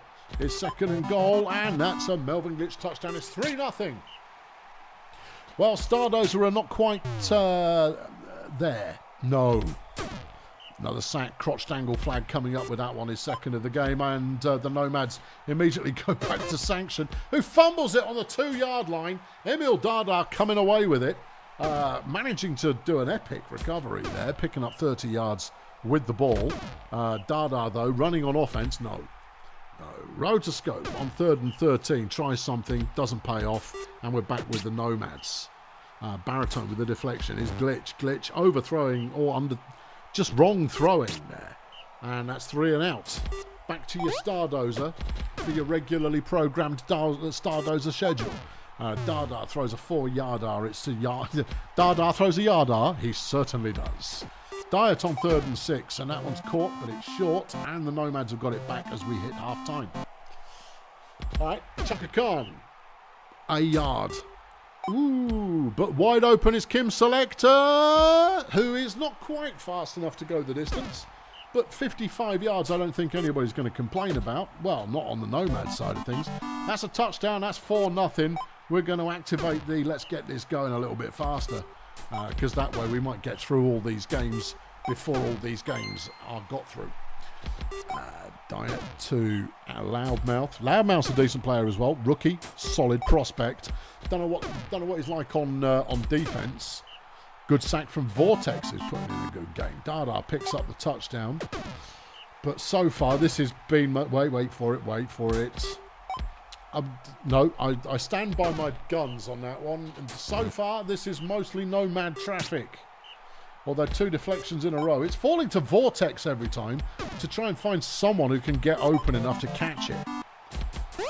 True. Roadscope makes a good run. No, that's a catch. Oh, okay. Made a good catch. Oh, it was an okay catch. I mean, I wasn't thrilled by it. Oh, no, it's another interception. Kim Selector's picked it off. Danny Diet has been injured by Bucky Dungeons. And that's, I mean, is that helpful? Is it changing up the philosophy of the team? As another touchdown is run in there by the Nomads. Brook Liability is now in the lineup for Stardozer, but it didn't pay off. They've thrown it to Selector. Phew, yeah, Sanction and Selector as your 2 receivers. That'll get you some places. But will it get you to all the places? I don't know. Melvin Glitch is in again. That's his 5th touchdown this season. It's 7-1. The Nomads have got this one. Yeah. I mean, John Baritone is excellent. He's just not being fed the ball often enough. Look, there he goes. Touchdown. See? Yeah, Johnny Baritone. You've just got to feed him the ball. But yeah, but I mean, coverage comes into it. If Baritone is being covered, he's being covered by Sanction, which is a pretty strong line, face-off going on there, because Sanction's quite beefy and Baritone's quite beefy. They spend quite a lot of time hugging each other in some kind of manly wrestling stance, one would imagine. Not that I have any fan art of that going on anywhere close to me. No, I'll keep it a special draw. Chaka Khan throws to Sanction, who breaks away again, and that's your game over. 7-2 the final score, and it's Buster Vortex who is player of the game. I had a feeling that was going to happen. 146 passing yards, 4 touchdowns, 3 sacks. Nice. John Baritone for Stardozer gets player of the game. 40 fan points, 130 receiving, and 3 deflections. Nomads are stepping it up. Are they? Where are they stepping it up to? Anybody's ready guess. Next on the dance card is this one, and that is, well, that's Flapjack Nope, so that's Erg Melonflex versus, what, blue and yellow? That's the Sunshine Ruddy Fun Bus, son. Is it? Oh, it's not. No, it's not. It's Failurewood. Failurewood versus Erg Melonflex. A fascinating game. And it's snowing. Okay. Yeah. A fascinating game in the snow. Okay. Flapjack Nope is going to get us started. Let's see if they've got an answer. Well, 5 yards. That's just more of a question. Anyway, they can't do anything on 3rd down, and we're looking at Failurewood straight away. Julio a la carte with the catch. Vanken throws. Justice Lemon touchdown. That's a double bill you don't want to face against. Flapjack throws this one, gets out to Tugboat as Erg Melonflex look to even it up. Hardware throws a 9-yarder. Frisbee has the pass deflected. It's 3rd and 1. And Flapjack is looking to pass. He completes it. But what's he doing? Pass. I mean, the most swervy runner in the world, and he's passing the ball. Oh, dear. Yeah. The fans are going to be up in arms, but that was a lovely catch from Flapjack, and he gets the tying score. Julio Alacart running up the other way. 23 yards. Vanken is sacked. He coughs the ball up. Charles Monkey Cage just punching him in the throat, picking the ball up and going, I'll have that, thanks. Flapjack busts through, gets a touchdown.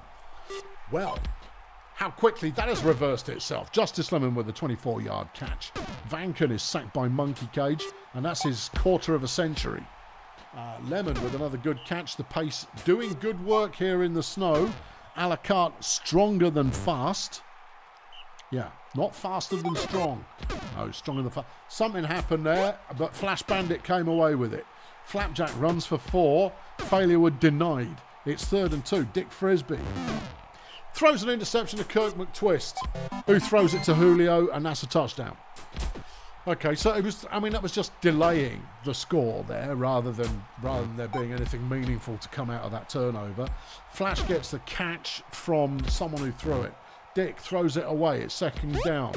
There's a dead. That's a death. Kirk McTwist is dead. Fatality.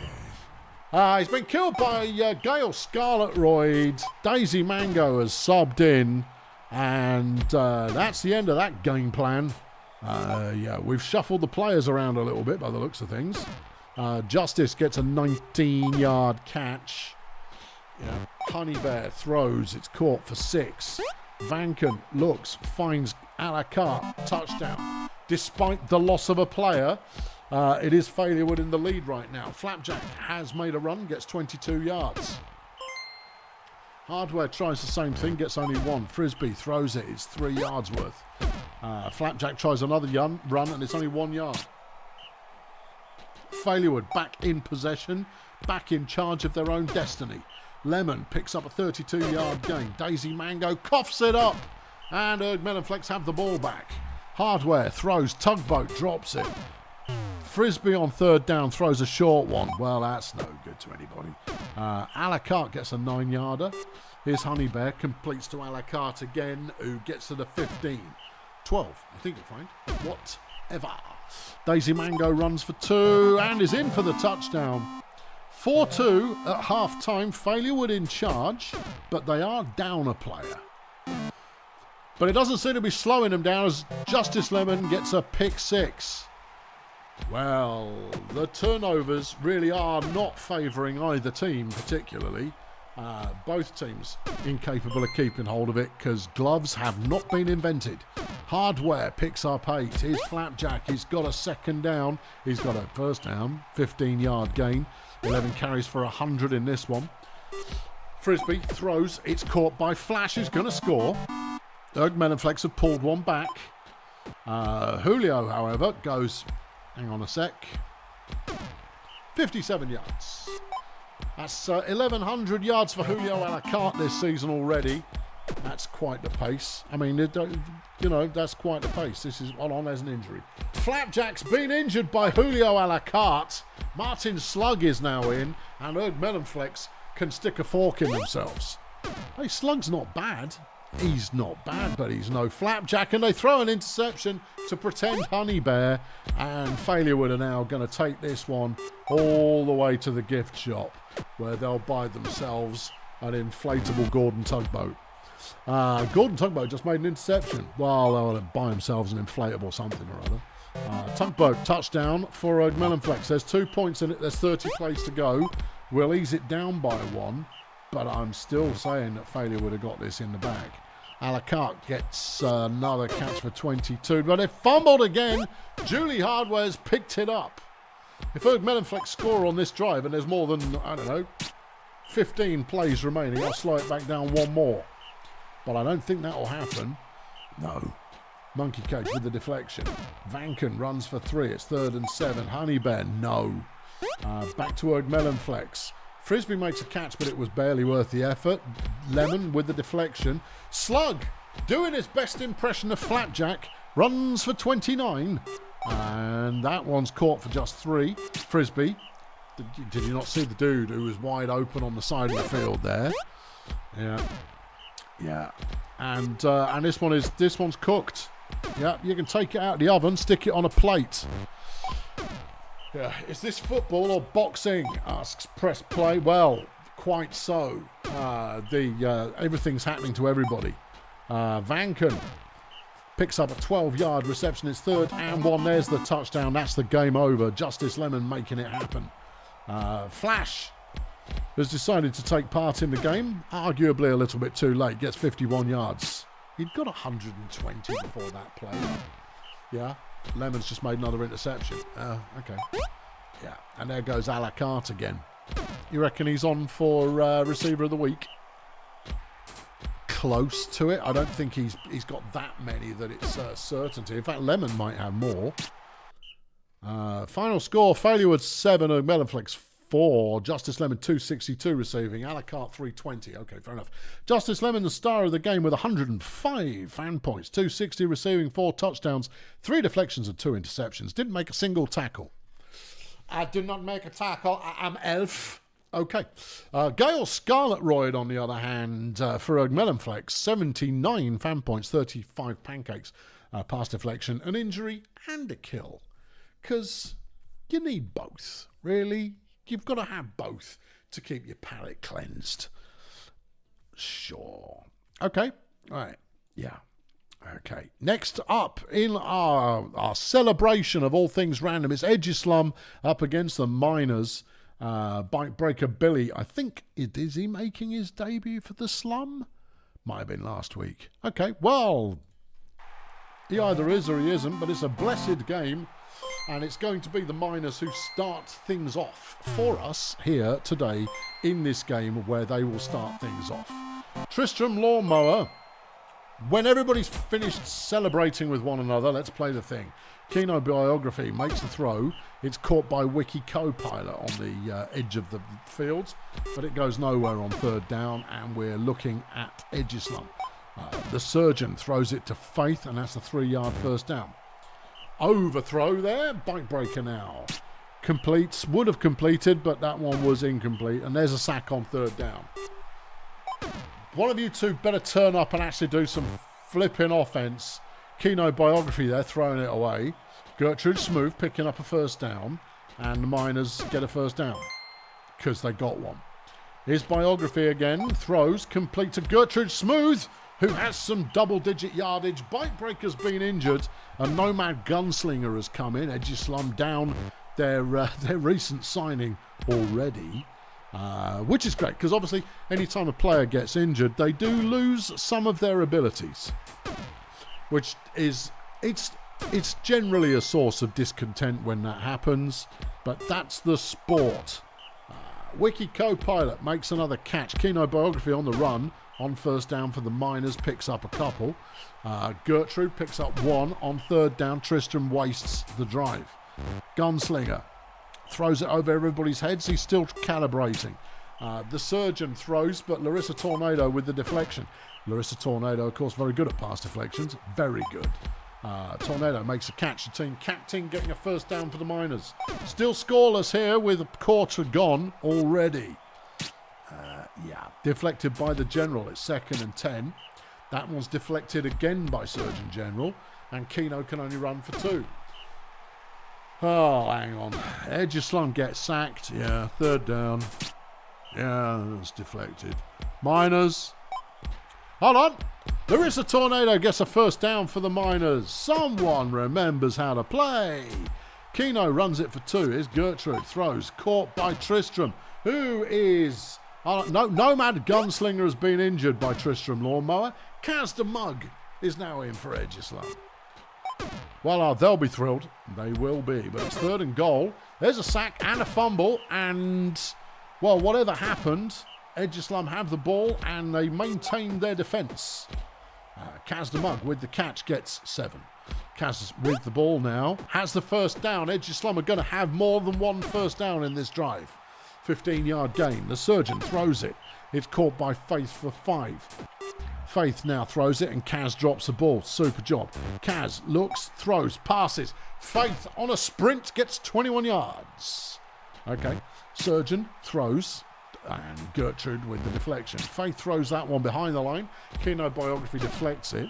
Should have let it be caught and he would have tackled him behind the line and then, there would be crying. It's half time and nobody's done anything yet, despite it being a blessed game. Kino on an unexpected run gets 22 yards. Gertie Smooth picks up nothing. Tristram throws, deflected by DeMug. Kino throws for only 6. Edgeslan with the ball back again. Surgeon waits, throws. It's caught by Epsilon Halo, who's a team player on this team. 3rd and 10, it's Surgeon General. Throws, and it's deflected by Wiki Copilot. Okay. Wiki then makes a catch, gets 11 yards. Kino throws. Tornado with the catch and a first down. And the Miners once again starting to get towards the area of the field that you might consider is somewhere you could score from, but it's 3rd and 9. Biography tries to run it and it doesn't work. Okay, Faith fumbles the ball and the Miners have the ball back. So the defensive strong work there by Edgeslan falls apart on one play. Tristan with the catch, breaks the tackle. There's your first score of the game. A mere 70 plays have elapsed. And we've got one now. Jeff, shut up. Okay. Anyway, Kaz is hustling it there. Oh no, he's coughed it up. All right, never mind. Yeah, Gertrude Smooth has been injured by Gus the Hitman Resume. Zelda Augminster subbed in for the Miners, who have the ball and the lead, as Edgeslan entirely gets the opportunity to go places. You're not going to shut up unless I hold you, are you? It's second, it's not, it's 2-0. The Miners have the lead. Edgeslan have looked okay, but they've looked patchy. Patchy. Yeah. Kaz with the run. Edgeslan have looked like they need an offense. Kaz looks promising. Only when he gets the right number of blocks. When the blocks are there, Kaz gets it done. There you go. This usually chills you out, Cat. Have some of that. Go on. There you go. Get that down here. Yeah. The scratchy brush. Boy, oh boy, does he like the scratchy brush. Tristram Lawmire runs it for nothing. Yeah. Keno gets a 3-yard gain. He's got 7 carries for 33 yards. If that's your runner, don't. Keno Biography's been injured by Gus the Hitman Resume. He only had 11 durability coming into this game. Oh no, hold on. That was his affected durability. Maybe it's debuffed. Who knows? But Zelda Augment's just made a nice play right up until the point that they fumbled it. Caster Mug recovering the fumble. Mina there with the sack. Faith gets only 3 yards. It's 3rd and 11. Kaz throws. And it's intercepted by Wiki Co-Pilot. Who else? Yeah. This game is... I think the way to describe this one is shambolic. Yeah.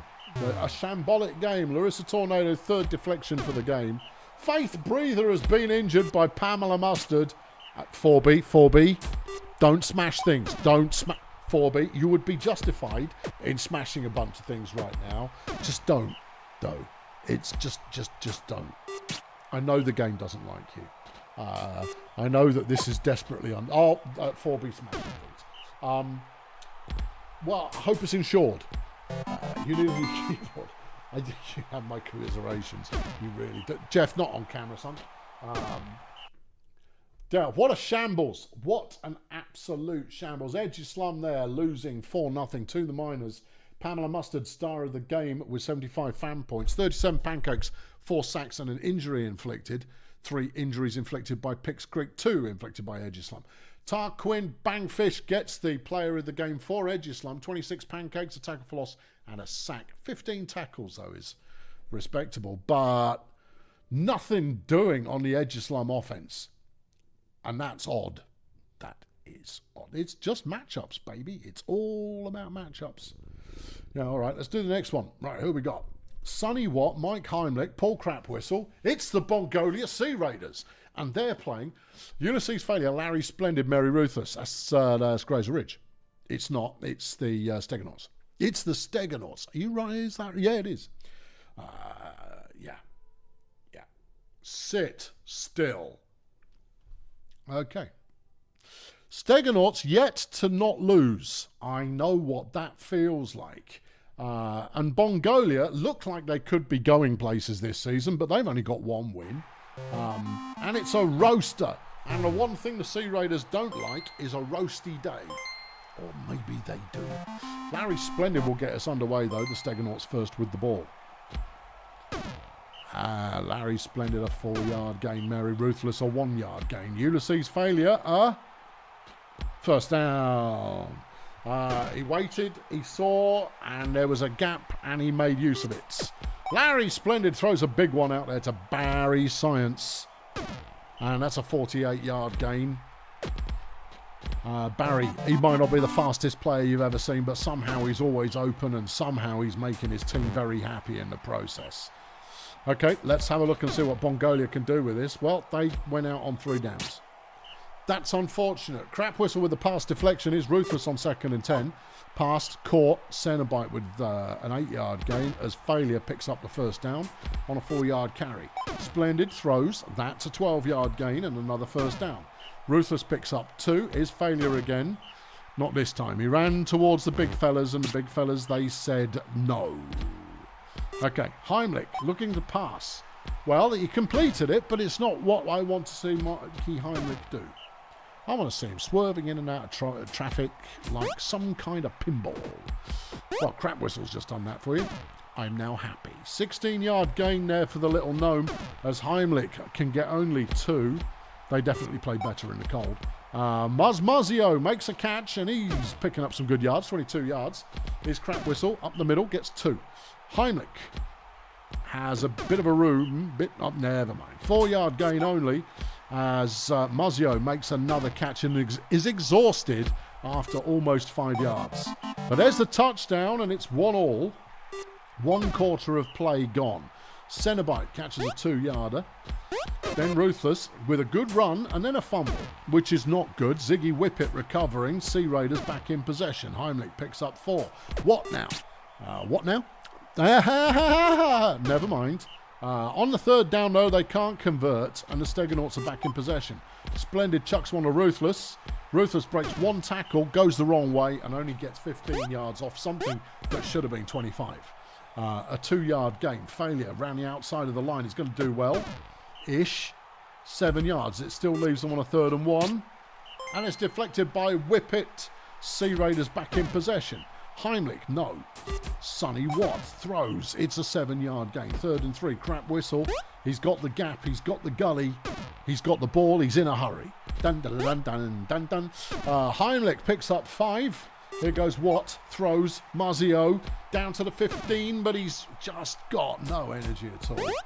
I mean, seriously. No gumption. Crap Whistle punches in a 12-yard touchdown for Bongolia, and they take the leads.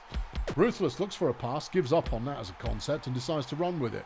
Meanwhile, the rest of Ruthless's team is punching Sea Raiders in the face and forcing there to be a gap.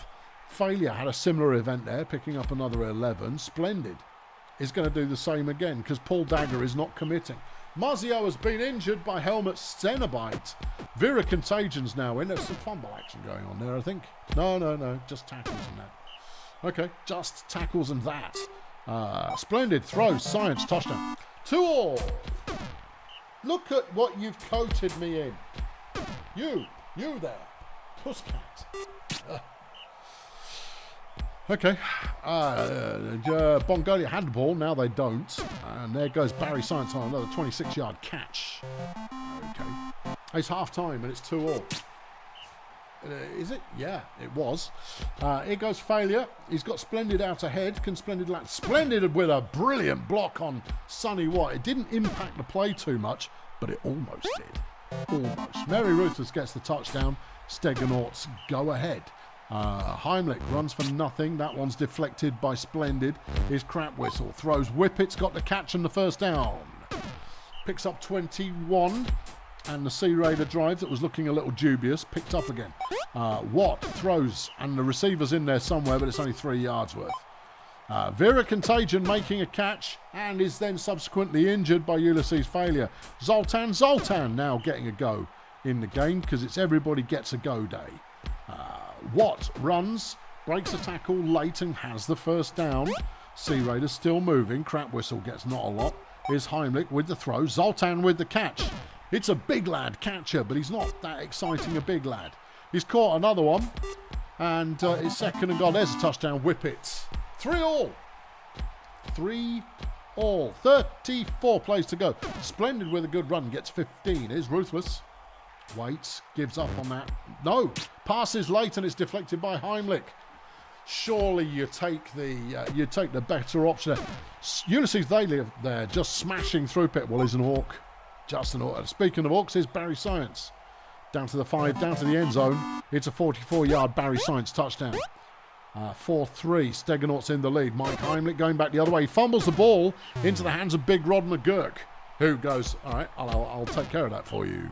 friend. And he did. 3rd and 7. Heimlich again. Throws. Wide open. Ziggy Whippet. Benny Cheese is going to try and make the action. Doesn't. And Barry Science has to bail him out eventually. But there goes Zoltan for a touchdown. 6th career touchdown for Zoltan. And the Sea Raiders are back in. And then Zoltan makes an interception. His first in his career. Well, hell. I wouldn't have seen. Zoltan's on it again. He's rubbish, though. Doesn't matter. Not in this game. No. Splendid gets a 3-yard run. There's 21 plays left. And this game has just flipped upside down. Failure with a good run round the outside. Gets 3 yards and then is stopped. Splendid looks for targets. Can't find any. Runs the ball. Has the first down but is short of the halfway line. Ruthless takes it to the halfway line. And just a little bit beyond. 2nd and 7. Failure. Gets another 4. It's 3rd and 3 though. Splendid. Waits. Big throw, big catch. Centre bite. Zoltan can't make a tackle despite the fact that that's Troll versus Dark Elf. Shouldn't even be a matchup. Mary Ruthless gets the tying score. It's 5-all. There's 14 plays left. And we've got another banger of an outro. Outro, end game scenario. Crap whistle throws. Whippet gets a first down for the Sea Raiders. Okay. Here comes Heimlich. Heimlich makes a Heimlich run finally. Sonny doesn't do very much. It's 2nd and 9, but the clock is ticking down. They're doing the right pace, but they've got to make sure they score. 7 plays to go, and they gave up on that drive. So now they need to make sure they defend, or the Stegenauts need to make sure they score. Yeah, I mean, I'm not even that partisan in this one. Failure runs it on a 3rd and 9, has the first down, but there's only 4 plays left. They have a heck of a lot of yards to go, and so they've thrown it to Barry Science. Well, that's what you do when there's a heck of a lot of yards to go. 3 plays left. That was a 51-yard pass, and that one's deflected by Whippet. 2nd and 10. Failure. He stops at the line. Last play of the game. Throw it to Science. They have. It's a touchdown. Another last play of the game. Final score. Stegenauts 6. Sea Raiders 5. Hey, good darts. Good darts right there. Larry Splendid, player of the game, 56 fan points. That shows how even it was. 272 passing, 3 touchdowns, 2 deflections. Ziggy Whippet for the Sea Raiders, 85 receiving, 1 touchdown, 4 deflections. Only 50 fan points in that one. Zoltan came on late, ended up 3rd on the Sea Raiders for fan points. He's a troll. He's a 2-way player. He's just not a very good 2-way player. Not a very good 2-way player. Is that better than a bad 1-way player? Shut up. Next up, you've got Tintin Hollywood, Ferdy Equatorial, Jovial, Impairment, and they play in brown. Well, who's left that plays in brown? Who else? Denial? No. Polly. Spack Friendly. Borg Tesla. Who is this? It's not the Minstrels. No, they play in brown. They do. Oh, is it some Bad Company team that plays in brown? Oh, it might be. Who plays in brown in Bad Company? I look at these teams all week, every week. Come on, you should know. You should know. Ferdy Equatorial Mountain. Yeah, I know he's a rookie. He's a good rookie, and he's having a good start to the season. They play in brown. In brown. Who is it? Oh, I could look over there and find out, but I'm going to figure it out in my head.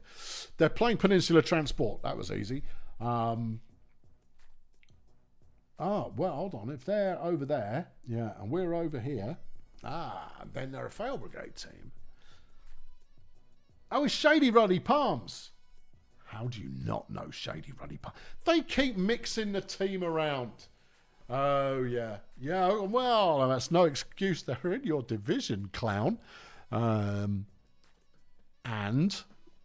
you should know you should know this team. You play them twice a year. Shut up. Right, okay. It's a regular old day, which means it's a beautiful day for some Brutalball. Right. It is going to be Peninsula who start with it, and that one is deflected. Hanky Fungible, though, on 2nd and 10, picks up 3. Here's MC Kaiser Extreme, who picks up nothing in the slightest. Impairments gets nothing. Okay. Tintin Hollywood runs round the outside of the line. A great piece of gain there for Shady Palms on their first play. And then there's a pass. There's Polly Babylon. It's a touchdown. All right, Gaby Transistor gets nothing. It's fungible. Throws deflected by Saddlebag. Kaiser Extreme. And that was deflected by Hollywood. And Shady Palms have the ball. And woo, that line mismatch there. Shady Palms with a huge gap, but they couldn't massively capitalise on it. Equatorial Mount, though, is sacked by Rhett Violin. And that's done them no favours. Peninsula taking the ball back again. Throwing it away on second down. Here's Kaiser. Completes to Benzadrine, but it was short of target. Jovial runs on first down. Breaking tackles from Peninsula, who are not known for their tackling capabilities. Tintin gets 5. It's 2nd and 4. Ferdy. No. 3rd and 4. Jovial. Not quite. Okay. Here comes Gabe. And that's a 4-yard gain. Fungible throws. It's deflected by Saddlebag. Kaiser picks up the first down, and Peninsula have got the opportunity to try and turn this drive something into anything something. Hank can only get 4. It's 3rd and 5. It's Kaiser again. And they're short of the first down. Back to Shady Palms. Jovial tries that outside the line thing again, but is tackled for a loss by Rhett Violin. Tintin picks up nothing. Ferdy, not a lot there either. Peninsula back in possession again. Fungible on 2nd and 10, throws it away. Kaiser on 3rd and 10 gets nothing. Back to Shady Palms. Well, we've had a couple of games that have come down to the final play, and we've had a couple of games where both teams have struggled to get any offense going at all. This is the latter. it really is at the moment. But Gabe's had his most successful run of the day, picking up a nice first down and an 18-yard carry. Hank throws. It's caught by Benzadrine for 6.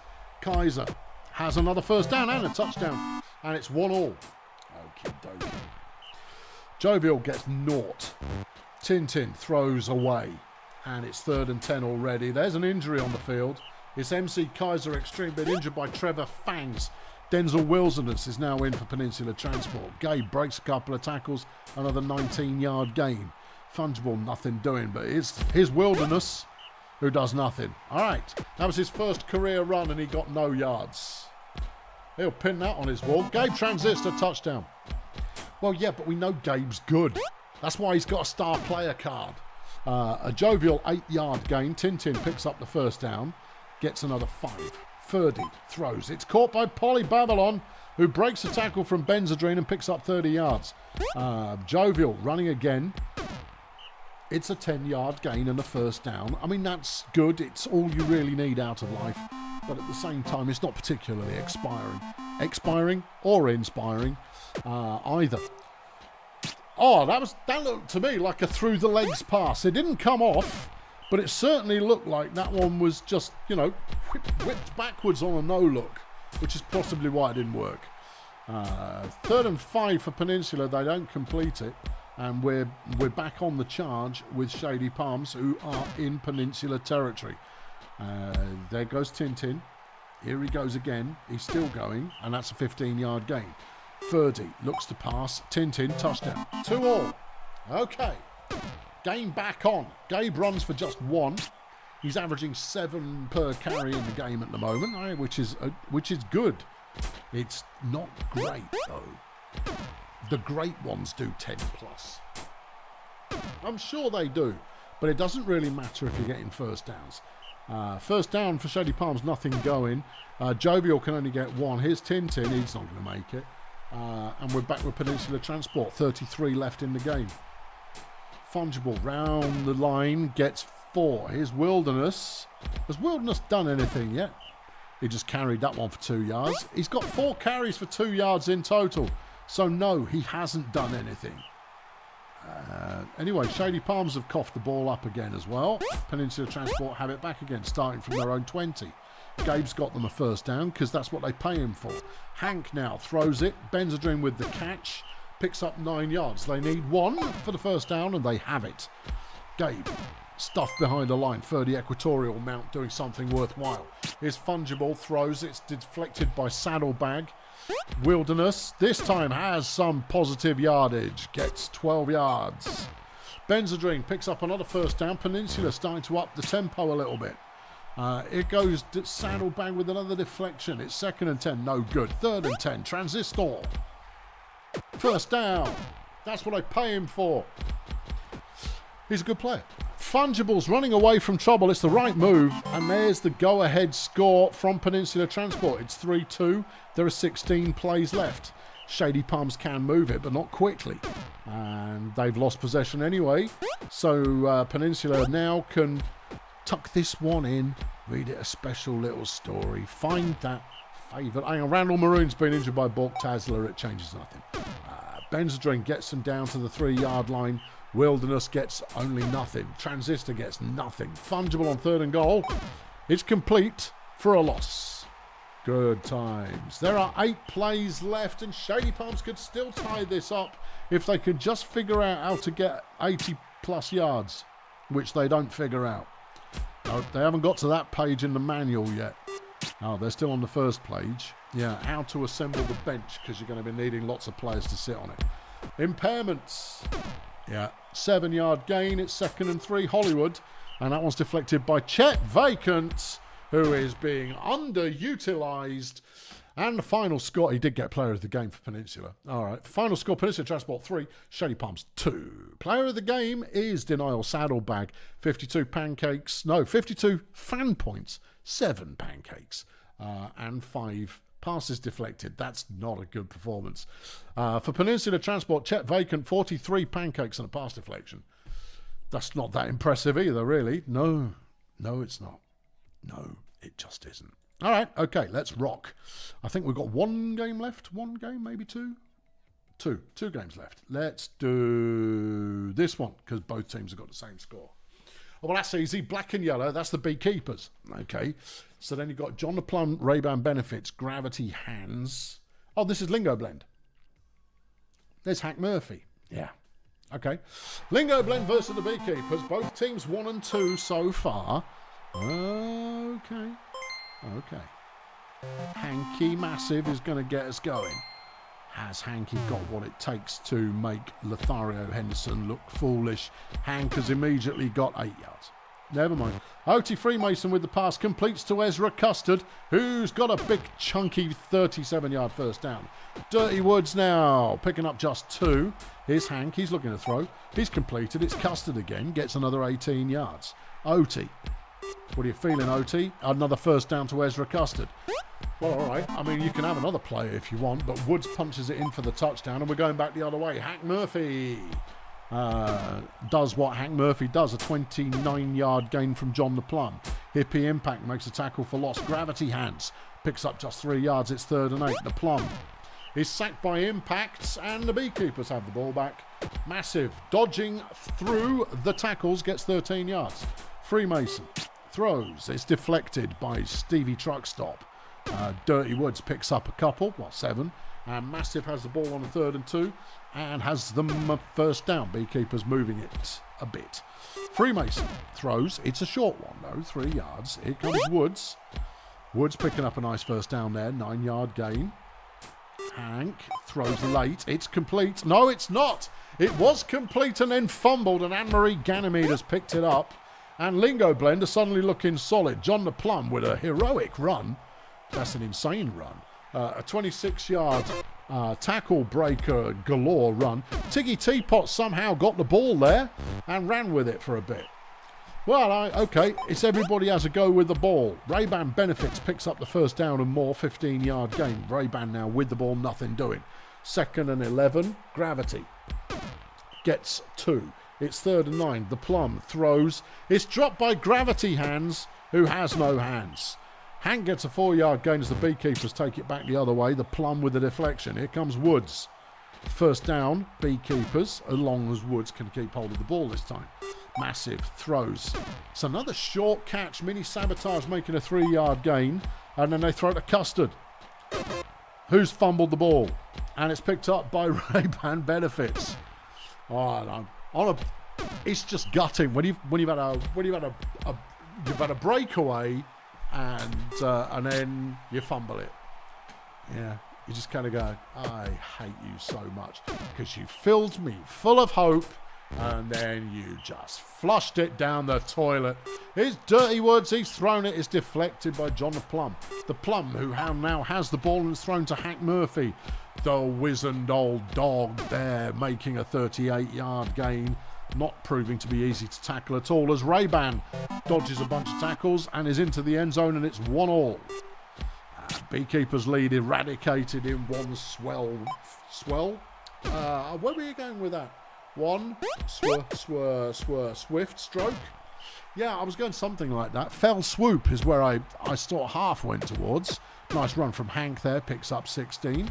Freemason throws, Custard with the catch. Didn't drop it this time. Dirty Woods can do nothing with it. Massive on 3rd and inches, throws it away. Ah, you flipping lightweight. The Plum runs for nothing. It's 2nd and 11. There goes Benefits. He's got no one who will tackle him. Gets 15 yards. Gravity Hands picks up 1. The Plum picks up nothing. It's 3rd and 9. Benefits. Easily evading tackles, gets the first down. Hands round. No, not round anything. Sabotage with a tackle for loss. It's half time. It's 1-1.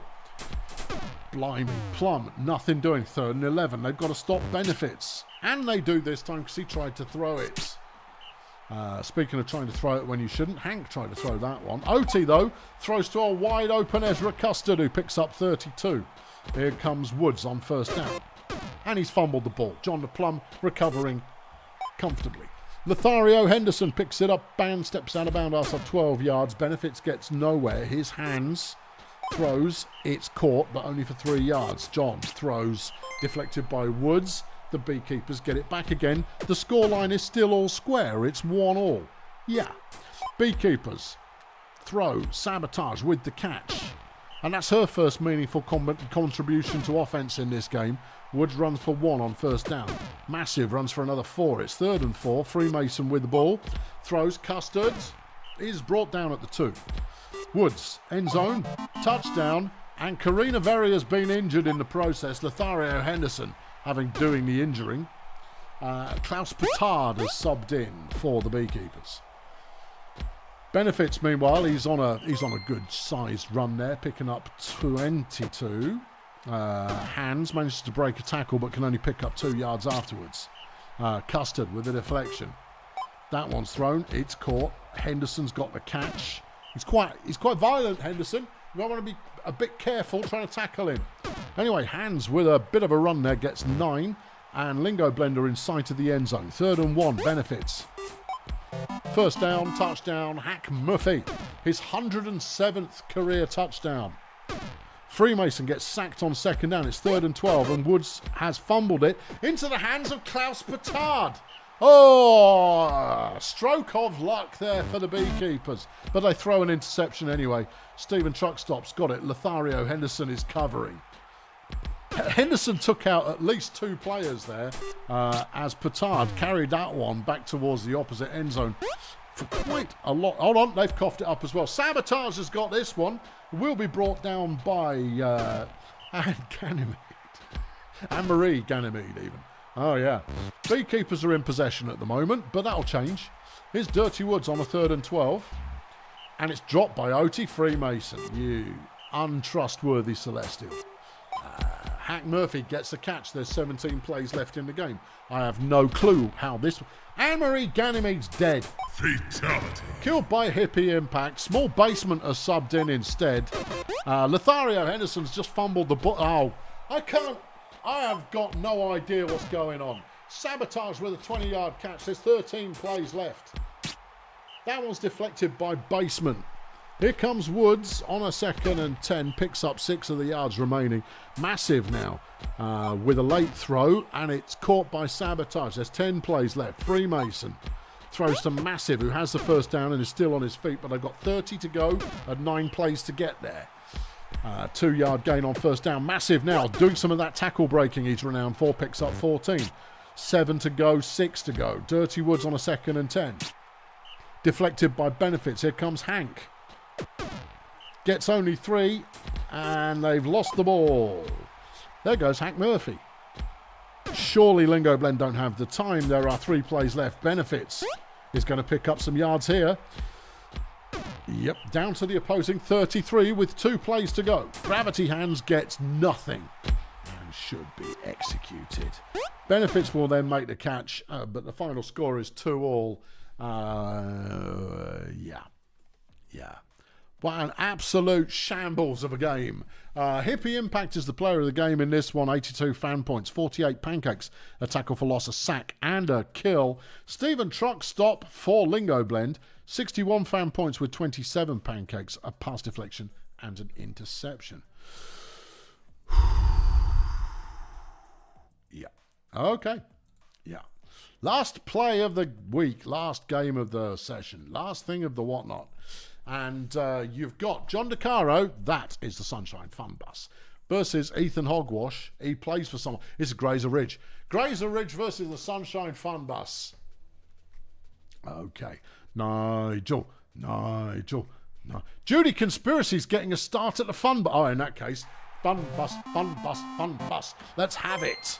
Yeah. Graser Ridge, an unlikely 3-win streak right now, whereas the Fun Bus are 1-1-1.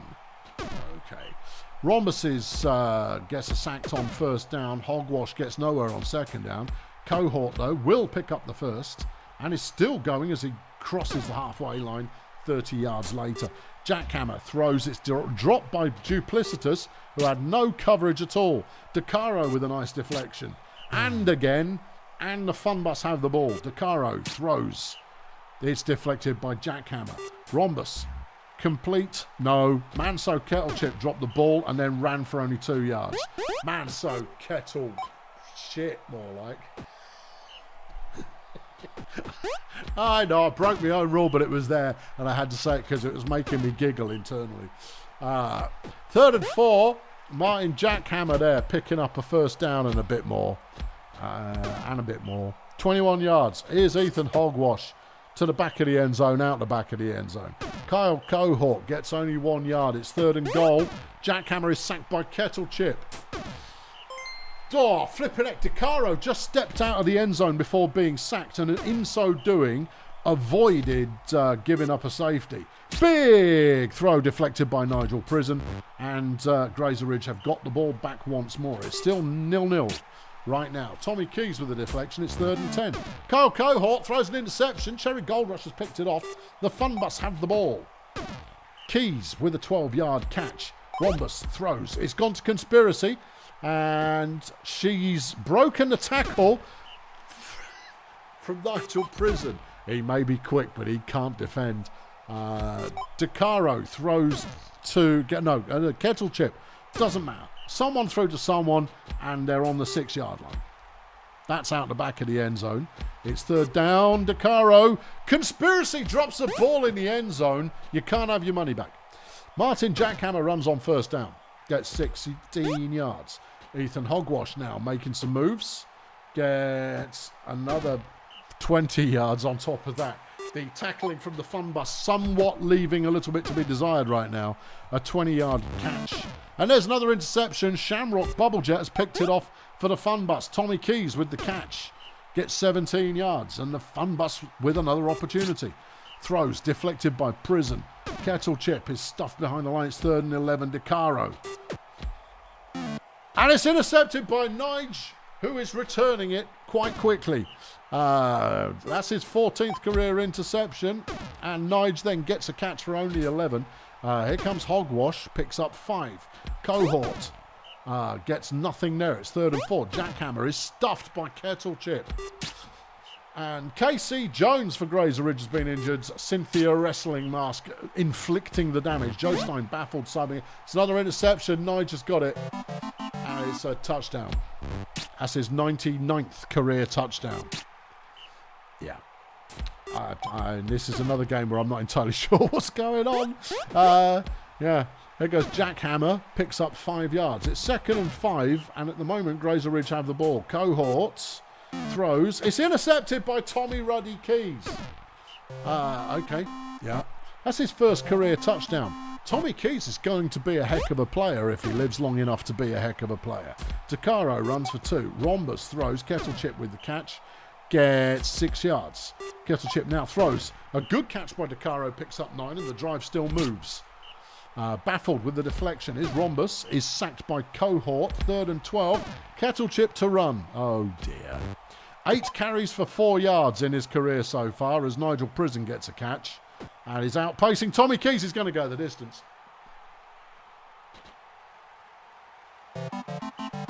That's an 80-yard touchdown. 80-yard touchdown. Nige Prison, everybody. He is that fast. He cannot defend. Graser Ridge with the ball back again. It's only 2-0 at the moment. This one is still, based on how rapidly the ball is changing hands, this is nowhere near decided. Keys drops the ball. He makes an absolutely stunning interception and then can't catch one that's actually thrown to him, but he gets this one and he's past the halfway line and then fumbles it. Oh, dearie me. There's been a bit of that this week. There goes Nige again. Oh, my giddy aunt. Yeah, and he's breaking, and he's got another touchdown. 53 yards, Nigel Prison touchdown. Well, his trade value is quite high at the moment then, isn't it? Yeah. Yeah. All right, well, it's Graser Ridge with the ball again, and it looks like they're going to go undefeated still. The team in the hot seat. The team in the hot seat. Here's Hogwash on a 3rd and 15. It is complete to Duplicitous, who has the first down, who isn't being tackled at the moment, and has a touchdown. 4-0, we can activate some afterburners. As all hope fades from the eyes of the fun bus. Judy Conspiracy, though, with another nice chunky catch. Regrettably, however, she's only made 2 catches in this game, and she's at 98 yards. And a touchdown. Yeah, 66th career touchdown for Judy Conspiracy, but this one's already in the bag. Well, hold on. It might not be in the bag. Throw it to Nige. No. Look, I just want to see it throw it to really fast people, because that amuses me. 5-1 Graser Ridge. Sunshine have got the ball back. Colt Rhombus with a nice catch, gets 23. Rhombus now throws. It's deflected by Baffled. Rhombus with another nice catch. Rhombus is another good player. I'd sign him, but I can't afford him. 3rd and 5, Kettle Chip comes up a little bit short. Graser Ridge again, sacked by Bubble Jet. That one's deflected by DeCaro. Cohort gets nowhere on it. That's a big fat throw. But you've got Nigel Prison versus Judy Conspiracy, and Prison's just picked off another one. Conspiracy, the only player who can catch him, and then she can't tackle either. And that's his 2nd pick 6 of the game. You've got to want to hurt people when you see that. Yeah, I mean, people on your team. You've just got to hurt them. Yep. Conspiracy drops her 2nd pass of the game. You can't have your money back. Besides which, I got some total willy-won't-y garbage flipping rookie. Final score, Graser Ridge 6, Sunshine Fun Bus only 1. Player of the week, Nigel Prison, 151 fan points. 120 of those points coming defensively. 144 yards receiving, 4 touchdowns, and then 6 deflections and 3 interceptions, 2 of which were pick sixes. Yeah. Crikey. Cherry Gold Rush got player of the game for the Fun Bus, 46 fan points, 33 pancakes, 2 sacks, and an interception. All right, here we go. There's a bounty being awarded. All right, hang on. I'll close this. Step into the spoilers room, please, kids, if you wouldn't mind. I need to have a word with you children in the spoilers room. Thank you. Into the spoilers room. Oh, do you want to bring the game back up? I'll bring the game back up. Edgeslan have got a bounty awarded against Pix Creek. What's it going to be? 4B, are you into it? Are you feeling it? 4B. Pamela Mustard, Tristan Lawnmower, or Larissa Tornado. Is she... How old is Larissa Tornado? She's 12. Yeah, what do we got? And then Pam Mustard's 8. Is going to be around for donkey's years. Yeah. You're going with Tornado. Tornado is getting a bounty. Okay. Oh, a raise request from Bulldozer Power Coach Poppy Honeybear. Yeah, it's fine because I'm sacking you at the end of the season. Yeah, I'll take a free point of appeal. Yeah. All right. Trade negotiated. No, it isn't. Reject. Yeah, I pressed the right button this time. In the news, at Bongolia, Stein Henryberg has improved on the training field. Meanwhile, Daisy Flout's Frenzy at Graser Ridge has improved. At the Sunshine Fun Bus, Manso Kettlechip, having had a halfway decent game after I criticised him, had actually managed to improve in training. Freddie Twobeard at the Pirates has also picked up a couple of points. And Olivetti typewriter at the Volcamoose Saints has also improved. Lots of backups getting improvements this week. At the Nomads, Joey Bugout has improved through hard work as well. At the Fire Chefs, the Chicken Druid has made everybody just that little bit happier than they were before. Meanwhile, at the Pathfinders, overpriced and overrated Linfield Muscles hurts the team chemistry by being a big sicko, I guess. Edgeslan has slapped a bounty on Larissa Tornado. Poppy Honeybear has got a 12 quid pay rise. And in the Sweaty Marsupials, Dwayne Plums is causing friction. And you don't like it when... Now, finish that line for yourself. All the jokes are there. Just write them. Here's the players of the week. Past deflections, it's that man again, Daxter Hijack, with 9 deflections at BDP. Tackles for loss, Lowbrow Charlotte at the Bumps and Medics. There's a name you don't hear in this lineup. Sacks, it's Steve Morrie with 4. Interceptions, big Nige, well no, little Nige Prison. Little slippery Nige Prison gets 3 interceptions. Linfield Muscles, overrated though he may be, picks up 18 tackles. Defensive Player of the Week, no surprise, Nige Prison, but we'll be talking about him shortly. Over on offense, for Pancakes, it's Claw Scratchboard at the Toy Masters. We didn't spot it at the time. 76 pancakes. Woo, baby. Receiving yards, 320 for Julio Alicarte at Failurewood Hills. Rushing yards, Charlie Choo Choo for Colonel Space Agency picked up 218. He's going to be given the ball again, people. Someone stop him.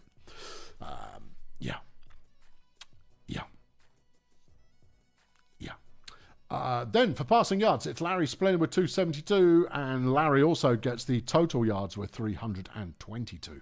Offensive Player of the Week, Tequila Pamplemousse at the Marsupials with 53 fan points, but an unbeatable 151 for Nige Prison makes him Player of the Week.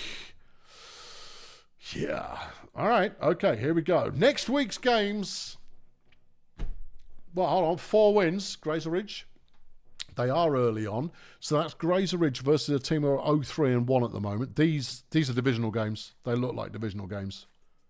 There's BDP. BDP are playing a team that's 1-3. Is that the Palms? I think that's the Palms. I think we're playing the Palms. So that one's going to be the Fire Chefs up against Grunt. Okay. Well, if that one's Graser Ridge versus don't know, then this one is going to be someone else versus another team. Yeah. Down here with 4 wins, that's the team with 4 wins down in there.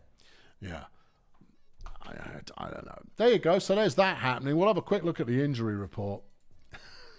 I'll have the locos back by next week. Who have we lost? Who's seen their final game? Anne-Marie Ganymede of the Lingo Blend All-Stars is dead. Oh, shame. Kirk McTwist of Failurewood Hills has been killed. That's actually quite a big loss. McTwist has been in that lineup for a while by Gail Scarlet-Royd of Melon Flex. Meanwhile, Bob Bobson has been killed by Charlie Choo Choo at KSA. Is that everybody?